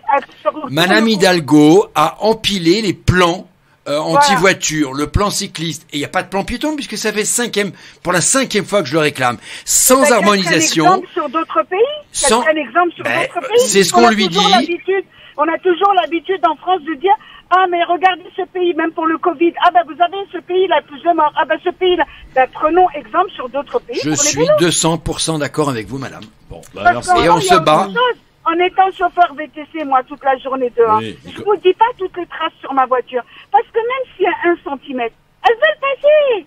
Il faut qu'ils passent avec leur bagage, leur sac derrière et tout. Ouais, non, c'est impressionnant. Non, mais c'est impressionnant. Malika, combien vous évitez d'accidents par jour? Beaucoup. Ouais. Franchement, je roule doucement et je rentre à la maison. Je ne suis pas fatiguée physiquement. Je suis fatiguée. L'hypervigilance, oui. C'est-à-dire que quand je rentre à la maison, j'ai besoin de calme. Respect d'ailleurs pour madame, parce que être aujourd'hui chauffeur VTC ou taxi à Paris, dans les bouchons et avec ses travaux et avec ce plan de mobilité qui change tout le temps, les sens interdits, les nouvelles pistes cyclables, je dis chapeau, madame. Aussi du comportement de certains taxis, certains VTC, pardon, mais c'est pitoyable parfois. Merci. Malika. Je suis d'accord, mais je suis d'accord. Est-ce qu'on a permis avec leur bagnole là? Rien ne va plus. Rien ne va plus, Malika. Même pas, je fais une petite course. Rien ne va plus, il faut changer de maire de Paris. Ouais, c'est ça. Je suis d'accord, il y a aussi des mauvais chauffeurs. Je les vois aussi. Mais le problème, il n'est pas là, c'est qu'à la fin, Paris va se retrouver sans chauffeur, sans rien, comme Madame Hidalgo, elle veut en fait. C'est pire que ça, elle veut. C'est tellement dangereux, c'est tellement difficile de conduire. Je vous avoue, moi je conduis comme un escargot, voilà. Je conduis doucement, tranquillement. J'ai 60 ans, j'ai plus rien devant moi. Mais les enfants ont grandi. Il n'y a pas de problème. Mais c'est très dangereux et je comprends qu'il y ait autant d'accidents, mais aussi bien piétons que scooters, que leur truc là. C'est quoi la roue là qui roule toute seule là? Les gars, ils ont les mains dans les poches. Ah oui. On se croirait dans un film futuriste. Je ne sais pas comment ça s'appelle. Nabil doit savoir, lui qui est jeune. C'est le retour vers le futur. Malika, je vous embrasse. Merci beaucoup et bon courage, Malika. Respect, madame. Respect. Merci. Malika, vous êtes favorable à la retraite à 65 ans ou 60 ans du coup? Ah, moi, du coup, même 55 ans. Ah, très bien. Merci, Malika. À bientôt. 01 40 33 9000. Pour l'instant, tout le monde est d'accord avec moi, je vous le dis, Pour l'instant, tout le monde est d'accord. Regardez les standards. Il n'arrête pas de sonner. On a quand même eu les confidences d'un élu qui ne respecte pas le code de la route. Nicolas Jeannetet, je pense qu'au Conseil de Paris la semaine prochaine, tu vas te faire allumer. C'était entre nous. C'était entre nous. Anne Hidalgo, j'ai son numéro. C'est la police municipale. Bonjour. Allô, bonjour. Qui est avec nous? Oui, bonjour Christophe. C'est Mehdi à l'appareil. Salut Mehdi. T'es taxi ou pas, Mehdi? Non, je suis pas taxi, je suis cycliste. une dépanneuse sur Paris. C'est celui qui nous enlève nos voitures.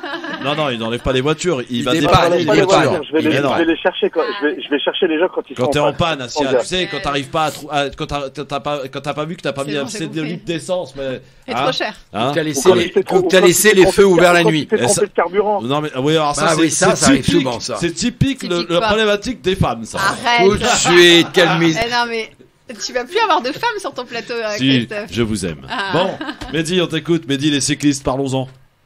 Bah, les cyclistes, le vrai souci aujourd'hui, c'est pas les cyclistes. Ah bon? Le souci aujourd'hui, c'est Hidalgo.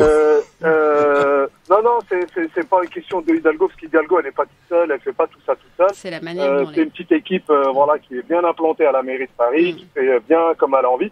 Le souci, enfin, je vais pas dire le souci sur Paris, c'est les cyclistes, mais je pense qu'ils auraient dû faire autrement, c'est déjà mettre à 30 km/h dans tout Paris. Mais ça y est, c'est Déjà. pas Ça l'est déjà. Ça l'est déjà. Mehdi, tu vis sur quelle planète? Non, mais attends.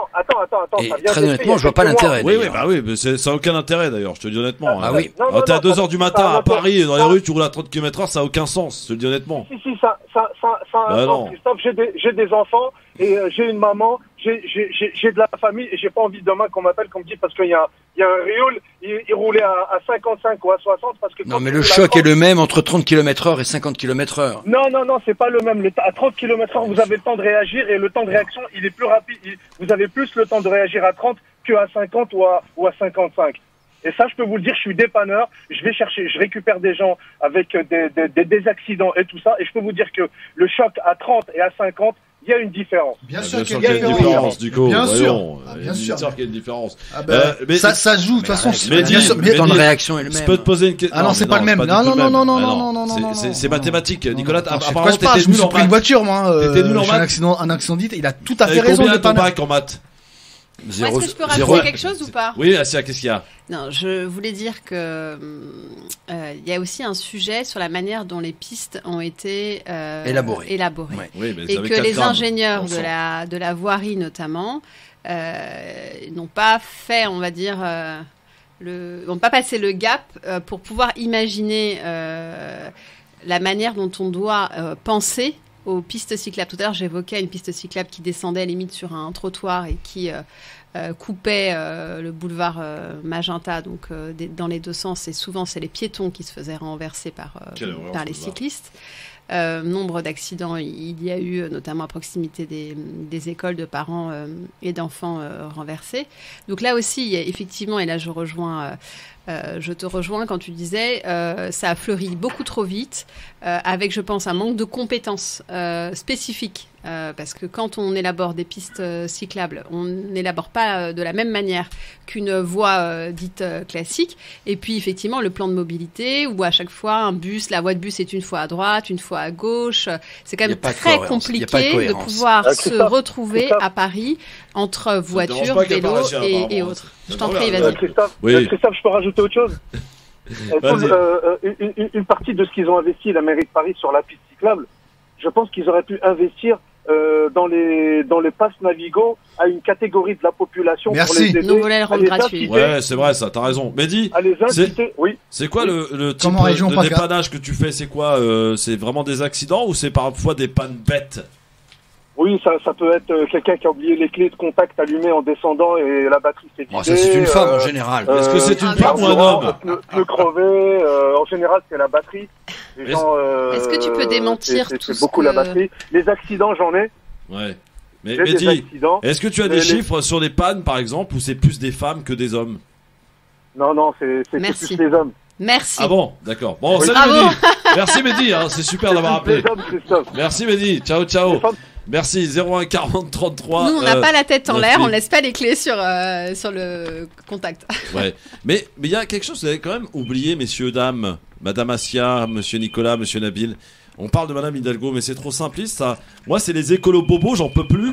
Les allez écolos venir. bobos, c'est eux. C'est eux le bordel à Allez Paris. venir. Ils font partie de la majorité de Madame Hidalgo. C'est Monsieur David Béliard. Bah, d'ailleurs, C'est elle n'a Babette plus de Noir d'ailleurs au majorité, Conseil de semble. Paris. C'est des bobos parisiens qui habitent d'ailleurs à quelques centaines de mètres de l'hôtel de ville, qui font tous les jours, qui prennent leur vélo pour aller prendre la même cyclable et pour aller travailler en vélo. Ouais. Ils oublient une chose très importante, Christophe, que Paris est la capitale de la France, Ouais. la capitale économique et culturelle, Oui. et qu'en mettant du 100% cyclable Oui. bêtement, eh ben, on va tuer Paris. Et aujourd'hui, quand tu penses quelqu'un qui est Sauvons à Paris. Chartres, qui veut aller au théâtre, il ne trouve pas de place de stationnement, ou il les trouve à un tarif vrai, ça plus coûte cher que la des place de balades. théâtre. Ouais. Et donc, on est en train de tuer Paris économiquement et culturellement. C'est vrai. Ali est avec nous, il nous appelle de Paris. Salut mon Ali. Bonjour Christophe, bonjour à tous. Alors moi, je tourne beaucoup dans la région parisienne. Je fais des réunions dans les chantiers un peu partout. Ouais. Je fais un petit peu 150 km par jour dans Paris et Île-de-France. J'ai pas de problème avec les cyclistes, sauf le soir quand je rentre de soirée et qu'ils sont bourrés et qu'ils font n'importe quoi sur les trottinettes et les vélos. Ouais, c'est vrai. Et en journée, sur la ça va. trottinette, oui. Par contre, quand je suis à pied, j'ai des problèmes avec les cyclistes parce qu'ils respectent pas les piétons. Les vélos cargo, ils vont à une vitesse pas possible. L'autre jour, je me suis embrouillé carrément avec un vététiste parce que je lui dis si j'avais ma fille avec moi et que tu lui es rentré dedans, je t'aurais explosé la gueule direct. Parce que il y a aucun respect, ni des personnes âgées, ni des enfants, ni des passants, ni rien, en fait. Bon, merci mon Ali. Peut-être il faut. Ouais, mais calme-toi. Il faut réguler tout Reste ça. pacifiste. Bois de l'eau. Ali, reste pacifiste, mon ami. D'accord? Merci, mon Ali. Jamel, il est où, Jamel? Il est là, Jamel. Je suis là. Salut, Christophe. C'est quoi ce bordel? Jamel? Salut. Ouais, salut, Jamel. C'est bon, on m'entend Les cyclistes à Paris. Bonjour à toutes et tous. Ouais. Eh ben écoute, cycliste ou pas, moi je suis un trottinettiste depuis très longtemps. Usagé de, ouais, entre autres. Hein. J'utilise la voiture, la trottinette, le vélo, ça a été une partie de ma vie aussi, et pas qu'à Paris. Et je pense que, en fait, au lieu de se blâmer les uns les autres, je pense qu'il y a juste une conscience à avoir. Moi je te parle de ça, c'est parce qu'hier par exemple j'ai un taxi qui, malgré la présence de mon enfant de 20 mois dans la voiture, s'est amusé à me jeter des trucs sur l'autoroute. Je pense qu'il y a un problème d'intelligence et de respect les uns envers les autres. Tout à fait, incivilité. Le problème, il est là. Il a raison. Moi, j'ai été en Allemagne. Non, mais attends. J'étais en Allemagne. Et je vois sur une autoroute, tu vois, il y a plus de limitation de vitesse. Et on se faisait doubler à 180 par des voitures. Imaginez le choc, les accidents. Il y en a beaucoup moins, d'abord, parce que la discipline des Allemands est nettement supérieure. Imaginez, faites des portions d'autoroute avec des limitations. Il n'y a pas de limitation ici en France. Vous allez voir le nombre de mortalités. Ils savent pas conduire, c'est des tarés les mecs. Dans leur bagnole, c'est des tarés. Sur leur vélo, c'est des tarés. Franchement, il y en a ras-le-bol. C'est ça. Et tu sais, moi, mon histoire d'hier, c'est parti quoi? Le gars était sur son téléphone, il a fait peur. Voilà, le téléphone, encore une fois, il s'embrouille avec sa meuf et puis voilà. Merci mon Jamel. Allez, dans un instant, le zapping. En tout cas, ça a bien marché ce sujet, c'est bien parce que c'est des sujets qui nous concernent tous. Et j'ai envie de te dire, Nicolas Jeannetet, toi qui es cycliste, calme-toi et respecte le code un peu. Merci, à tout de suite. Franchement les amis, il faut qu'on mette plus de sujets de société parce que ça marche et ça intéresse les gens. Et n'hésitez pas, je vous le dis. Alors regardez, vous avez un truc tout simple, vous savez, la démocratie participative, c'est aussi ça. Vous avez les réseaux sociaux pour rester en contact avec nous. Nadège qui est la community manager, c'est comme ça qu'on dit, ça fait bien. Community manager du LGF. Eh bien, vous pouvez nous contacter sur Twitter, le Grand Forum FM2, sur Instagram, le Grand Forum FM2, sur Facebook, Christophe le Grand Forum, et vous pouvez nous faire des propositions de sujets qui pourraient éventuellement vous intéresser, et comme ça qu'on mettrait en débat avec nos débatteurs. Place maintenant au zapping avec mon petit jingle. Je crois que vous avez certaines choses à me dire. Vous alliez le faire gagner parce que c'est notre projet. C'est insupportable, enfin, votre attitude. Mais enfin, ça va pas. Il faut que la police tire à balles réelles dans ces cas-là. Ne pas s'asseoir sur une chaise rouge parce que le rouge serait la couleur du diable. J'ai grandi et baigné dans l'islam. Oui. El Hamdou, je le connais par cœur. D'accord. Ça va. C'est insupportable, votre attitude, sur les plateaux de télévision. Je vous demande de vous arrêter. Je vous demande de vous arrêter. Vous croyez qu'ils oseraient venir ici? On se rousse tout. C'est pas ça que vous le connaissez. Il est magnifique ce jingle. Ah non, il est très très beau. Non, mais il est très très beau. Franchement, celui de radio, tu peux leur dire. Alors là, je peux vous dire, les mecs, votre jingle, rien à voir. Tu vois, bon. Alors, on parlait évidemment de gouvernement tout à l'heure, on va revenir un peu à la politique. On parlait des affaires de Damien Abad, de Gérard, comment il s'appelle ? Darmanin. Voici une nouvelle venue qui est accusée de viol. Les nuages continuent de s'amonceler au-dessus de l'Elysée puisqu'un nouveau membre du gouvernement est accusé de viol. Après Gérald Darmanin et Damien Abad, c'est Chrysoula Zakharopoulou qui fait l'objet d'une enquête. La secrétaire d'État à la francophonie fait l'objet de 2 plaintes. Selon le magazine Marianne, les faits reprochés auraient été commis dans le cadre de sa profession de gynécologue. C'est un truc de fou. Déjà, je la connaissais pas moi personnellement. Je suis incapable de. Est-ce que vous êtes capable de prononcer son nom ? Non, je suis incapable. Voilà. Macarapoulou. Poulou. Non, mais c'est très grave. En tout cas, apparemment, elle a été accusée par 2 femmes de viol dans le cadre de son exercice de gynécologue. Elle doit partir là. Elle doit partir ou pas ? Dossier très compliqué parce que là on est entre la fonction de son métier de médecin, de ses pratiques médicales et de sa fonction de ministre. C'est un sujet très délicat. Moi là-dessus, j'aurais du mal à me prononcer. Mais je peux répondre sur le parcours pénal. Déjà, est-ce qu'elle a été incriminée ? Est-ce que c'est une enquête en cours ? Est-ce qu'elle a été condamnée ? Des plaintes viennent d'être elle n'a pas déposées. été condamnée, donc il y a la prescription de. Mais quand même, ça commence à faire beaucoup dans ce gouvernement quand même, non ? Après, ça peut être des attaques, tu sais, en politique, malheureusement, on peut se surprendre de tout. Mais déjà, d'un point de vue juridique, si c'est juste un effet d'annonce et qu'elle n'a pas été condamnée, c'est chaud quand même. Garder son poste. Imagine, gynécologue. Après, il y a une réalité aussi, c'est que quand tu es femme, quand tu es une femme et que tu veux... Ça, je connais pas cette réalité-là. Non, mais donc du coup, je te le dis. Écoute, Assia.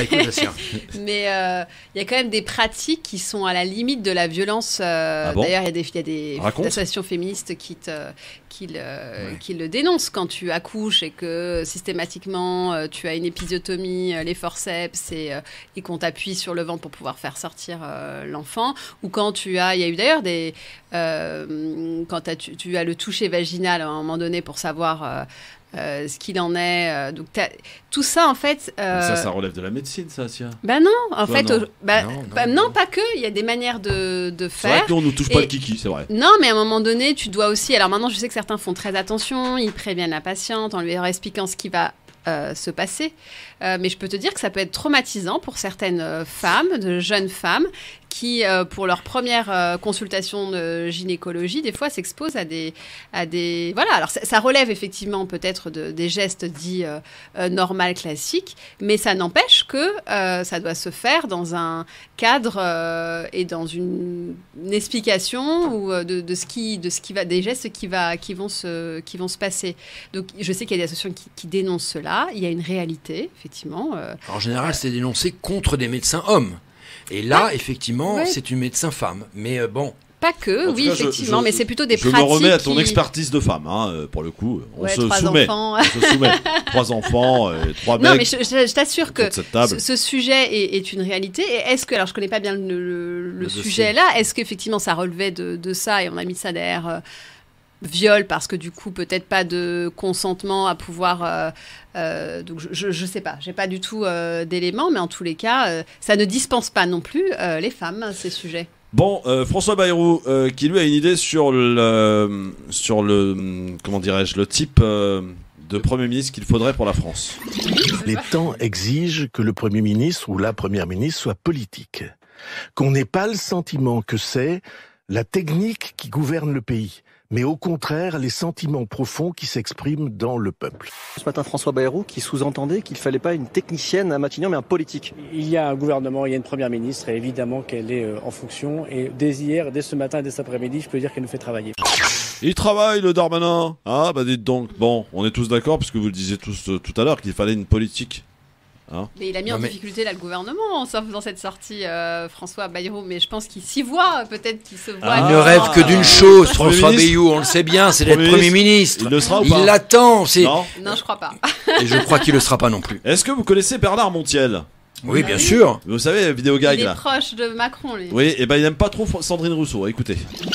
Sandrine Rousseau, elle est dangereuse. Hein. Pourquoi ? C'est une folie, parce qu'elle dit n'importe quoi. Elle est hystérique. Moi, je l'ai reçue, on l'a reçue, elle était à côté de moi, et c'était la folie dans ses propos, dans tout son comportement. C'est un comportement insensé. C'est intéressant ce que vous avez dit, mais vous l'avez mal dit. Elle me regarde de haut. Pas de haut comme elle peut, hein. Elle est plus petite que moi, mais je veux dire qu'elle me regarde comme ça, elle me dit, mais elle dit ce que je veux, d'une agressivité, cette fille, mais ça va pas, elle a un truc qui va pas dans sa vie.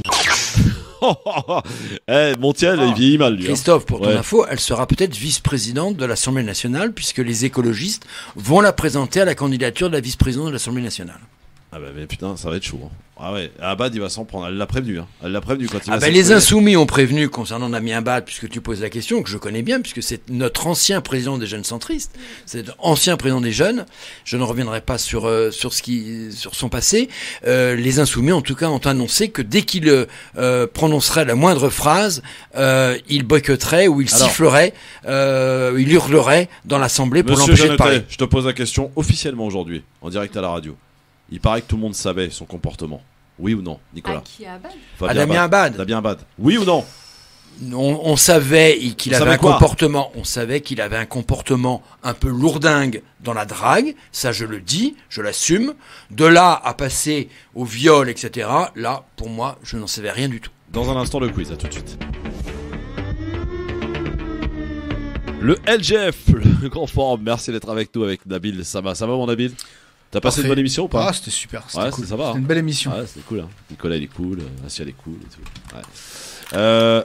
Alors, Nicolas Jeannetet est avec nous aussi, et Assia Meda. Et on termine par toujours l'extase. Hein, c'est un petit peu la vie, en fait. Hein. On est dans les rapports, hommes-femmes, etc. Ça se termine toujours par l'extase. Enfin, j'imagine, dans 90% des cas. C'est le quiz, c'est parti. Le quiz. Je sais pas comment je vais terminer la semaine, moi. Assia Meda face à Nabil Sama, face à Nicolas Jeannetet, en direct live sur Facebook. Pas besoin de VAR, les auditeurs sont témoins. Première question. Quel président est élu en Égypte en 1956? Et donc, à 23 juin. Ah, vous faites-moi les malins. Hein. Ouais, moi, je suis... Ah non, je sais pas. En Égypte, 1956. Bah, attends, le canal de Suez. Mais là, faut pas chercher. Non, faut pas chercher pour répondre. Je ne sais pas. Non, mais comment il s'appelle? Si, il est connu. Bah oui, il est connu, il est super connu même. Mais là, colonel. Il avait fait une intervention en plus sur. Il était colonel, je crois. Oui, Abbas, non? Non, Abbas, c'est Palestine. Non, vas-y, allez. Nasser, colonel Nasser. Nasser, oui. Oh là là. Mais oui. Bon, ça c'est plus Pourquoi à votre. tu nous les fais en fin d'émission? On est crevés, on n'arrive plus à réfléchir, on n'a plus de sucre on là. est épuisé. On 2 s'est heures donné à d'émission, fond. 2 heures d'émission. Le bureau des plaintes, c'est fermé. On s'est donné à fond. Ça, c'est plus à votre portée. Quelle personnalité politique a été privée de piscine au Rix? Éric Zemmour. Oui, pour comportement excessif. 7 000 € l'abonnement. 7 000 € l'abonnement annuel pour aller nager au Ritz. Il est lourdingue avec les touristes, du coup. Les Américaines. Oui, en particulier, du coup, la direction du Ritz l'a exclu du Ritz. Et dehors. donc, voilà. Eric, dehors. Et il a tout perdu, lui. Hein. C'est la loose totale, Eric. Hein. Bah, il a gagné un peu d'argent quand même. Hein. 1,5 million de financement public pour les élections législatives. Nicolas Jeannetet a marqué son petit point. Je cherche à présent un gros point. Je cherche à présent un écrivain, un poète, un parolier, un chanteur, un musicien de jazz, mais aussi trompettiste français. Il est mort en 1959. Ça, c'est de ton époque, mon Nicolas. Salaud, quel salaud. J'irai cracher sur vos tombes. Je suis plus jeune que lui. Ah non, c'est un des titres de ses chansons. Hein. J'irai cracher sur vos tombes. Ah oui, bah c'est. Boris Vian. Oui, Boris Vian. Merci David. Sauvé par le gong. Qui était un ami de Django Reinhardt. Ah oui. Boris Vian. Israël a convenu mardi dernier avec quel pays de faire venir des travailleurs dans le secteur de la construction Maroc. Oui, Maroc. bravo. Maroc, et du soin infirmier. Effectivement, le Maroc. Effectivement, c'était à l'occasion de la visite de la ministre israélienne de l'Intérieur qui est venue faire son marché à Rabat. Du coup, ça nous met un point partout là. Donc c'est bien ça. C'est bien. Au bout de la 5e question, on a un partout. Vous êtes d'un niveau extraordinaire. En 2017, comme en 2022 d'ailleurs, combien de députés franco-maghrébins siègent à l'Assemblée nationale? 10. Tu dis 10? Nicolas, tu dis combien? Je dis un peu plus, moi. Je pense 25. Nabil, tu dis combien? Moins de 10. Eh ben c'est Assia Meda qui a raison. C'est 15 élus franco-maghrébins qui siègent. Et on peut dire merci à la NUPES qui en a fait Non, rentrer c'est pas pas mal. assez. Hein. Bah non, c'est pas assez. Bah non, c'est pas assez. Assia Meda 2. Allez hop. Quels nouveaux députés sont accusés d'avoir employé une femme de ménage? Alexis Corbière et Rachel. Attention, c'est plus d'actualité. Ça a été démenti par le Point. Que ça a été démenti par voilà. le Point. Attention, effectivement, et Garrigos. que Madame Corbière et Monsieur, Madame Garrido, Garrigos, pardon, ouais. et Monsieur Corbière aussi père. On ne sait plus qui est l'homme et la femme. Eh bien. Attention, Lagarde a utilisé une formule d'ailleurs qui lui a été Non, je plaisante, je la reprochée, connais Raquel en plus. C'est ma copine. Je l'ai croisée sur un plateau, elle est très Il a sympathique. appelé de grosses. Contrairement à Oudoul. Bon, ça c'est pas cool ça par contre. Ouais, Regarde, c'est pas cool, vraiment c'est ce que je dégueulasse. te dis. Ouais. C'est du Jean-Christophe Lagarde, qu'est-ce que voulez-vous? Du coup, c'est Nabil, donc ça nous donne 2 partout. Non, c'est moite-moite. Moi, j'ai donné le nom. De quoi je sors tous les non, deux? c'est Nabil, arrête de bêtises. là là. Du coup, Assia, la j'adore, 7ème avec et ton dernière enquête. question va se jouer uniquement entre Assia et Nabil. Je lui donne le point. Non, non, la dernière question, en général, elle vaut 100 points d'un coup. Non, c'est la question qui va départager Nabil et Assia, puisque toi t'es hors cours, ça y est. Hein. Qu'est-ce qui va devenir payant pour les deux Moto. roues? Ah, je sais. Stationnement. Le stationnement. J'ai en premier. Ah, Non, non, c'est pas vrai. Le passe de roue motorisé. Effectivement, à partir du 1er septembre à C'est Paris, les deux stationnement. roues On va vont en devoir payer débattre leur la semaine stationnement. prochaine. J'ai dit en premier, ça. Bonne réponse, Ouais, Nadège. égalité, Nadège, allez. qui l'a dit? Moi. Nadège, qui l'a dit en premier? Ah, la mentille. Nabil, vainqueur du quiz. Pour une fois. Voilà, et c'est Nadège là-bas. Hein. Bravo Nabil, bravo. En tout cas, je tiens à vous féliciter. Vous m'avez fait une bonne émission tous les trois. Vraiment, vous avez été. Elle a été très bien animée, bien. mon cher Christophe. Oui, ça, évidemment. Hein. S'il n'y a pas le patron, il n'y a pas d'émission. Un très bon Christophe aussi. Bah voilà, c'est ça. Allez, continuez de me flatter. C'est bien. J'aime bien. Demain, Il est l'or. Demain, autre ambiance, les amis. Il y aura Emmanuel Dupuis, qui est très remonté vis-à-vis de Macron, hein, Emmanuel Dupuis. Vous l'avez vu le soir des élections, tout ce qu'il nous a envoyé comme résultat, il était content, mais il était content, Emmanuel. Incroyable. Tarek Mami et Mon Farid grand Taksani. ami Emmanuel. Bah oui, notre ami Emmanuel Dupuis qui sera avec nous demain. Bien sûr, pour terminer la semaine. Bon, qui part en vacances quand? Je veux savoir. Moi, début juillet. Ah bon? Ouais. Comment ça? J'ai hâte. Tu pars où, Massia? Dans le sud. de la Mais ça France. sera sans moi, Où hein, ça, parce que où moi ça je m'en vais début août. Où ça dans le sud? Vers où, Je vais vers dans où? les gorges du Verdon. Ah, sympa, sympa. Et donc, t'es une haussienne, tu seras là. Toi, t'es une juillettiste, pardon, tu seras là au mois d'août. Ouais, normalement. Pourquoi tu... Oh, à moins que tu prennes 2 mois de vacances, je le sens, elle me fait un clin d'œil. 2 mois de vacances, elle prend, Christophe. Ça va, tu fais quoi dans la vie, Non, toi? je télétravaille. Tu fais quoi dans la vie? Hein? Vice-président du... Non, c'est pas un travail, ça. Ah, Je suis pas rémunérée pour ça. D'accord. Non, mais je serai là, effectivement. Donc, toi, Vous tu savez pars que je vais quand faire un truc, là, au faire mois de juillet, fin juillet, avant de partir en vacances. Je vais appeler tous nos amis chroniqueurs et vous allez nous faire une carte postale de l'endroit où vous vous trouvez. Bah, je serai au Maroc, moi, de toute façon. Ah bah sympa, super. Ouais. Donc tu Je pars fais un quand, road toi? trip. Je pars du 8 au 31. Parce que, Juillet ouais. Juillet, d'accord. Nicolas, tu pars où? 1er au 15 août. Où? Dans ma maison de famille, à Foura, près de La Rochelle. Ah, avec sympa. ma mère, mon fils et toute la famille. Comment s'appelle l'île où on peut pas y aller en voiture là? L'île aux Moines. Non. L'île de Ré. Non, pas l'île de Ré, on y va en voiture. L'île d'Aix. Nicolas. L'île d'Aix. Voilà, merci. Ah ben je suis à l'île d'Aix, à côté, juste en Eh face. ben, tu sais que j'ai Voilà. des super souvenirs à l'île d'Aix. Avec mon petit frère, on ramassait les huîtres, on les mangeait sur place. Eh ben c'est ce que je fais. C'est super C'est bon. ce que je fais tous les étés. Ah ouais? Je mange des huîtres à l'île d'Aix puisque c'est à Elle la est pointe de vivante. la fumée. Elle Donc est je, voilà. vivante, tu la mets dans ta bouche, c'est magnifique. C'est très bon. Gluant, c'est Eh ben ça sera ma carte postale. Alors. Ah bah voilà, très bien. Alors on fait tomber le verre. On parle de gluant, tout ça, c'est dégueulasse. Non mais c'est très bon les huîtres, c'était très bon. C'est bon pour la santé d'ailleurs, l'iode, Ouais, très etc. bien. Voilà. Donc Non, bonnes pas trop, vacances. pas trop. Donc Nicolas, je te revois au mois de juillet. Nabil, je sais pas. Du 8, jeudi prochain. Mais Assia, par contre, non, je te revois pas. Rentrée, alors septembre, c'est ça? Inch'Allah, si on est là, parce que je suis en train de renégocier mon contrat. Là. Mince. Ah bah oui. Attendez, c'est le mercato là. Ouh là là. Je suis prisé moi. Hein. Il y a TF1 qui m'a appelé quand même. Bon, on te Je suit croyais que alors. c'était Sud Radio. Non, je suis trop cher pour eux. Non, je rigole. Évidemment qu'on sera là à la rentrée pour la 13e saison du LGF. Waouh. Waouh. Quand on aime, Formidable. on compte pas. Quand on aime, on ne compte pas. Oui. Exactement. Merci à tous les trois en tout cas. Et Merci rendez-vous à toi, merci à demain. vous, merci aux auditeurs. Pour la dernière, il est pile. Et alors là, je rends l'antenne à l'heure. C'est quand même un exploit. 18h. À demain. Ciao tout le monde.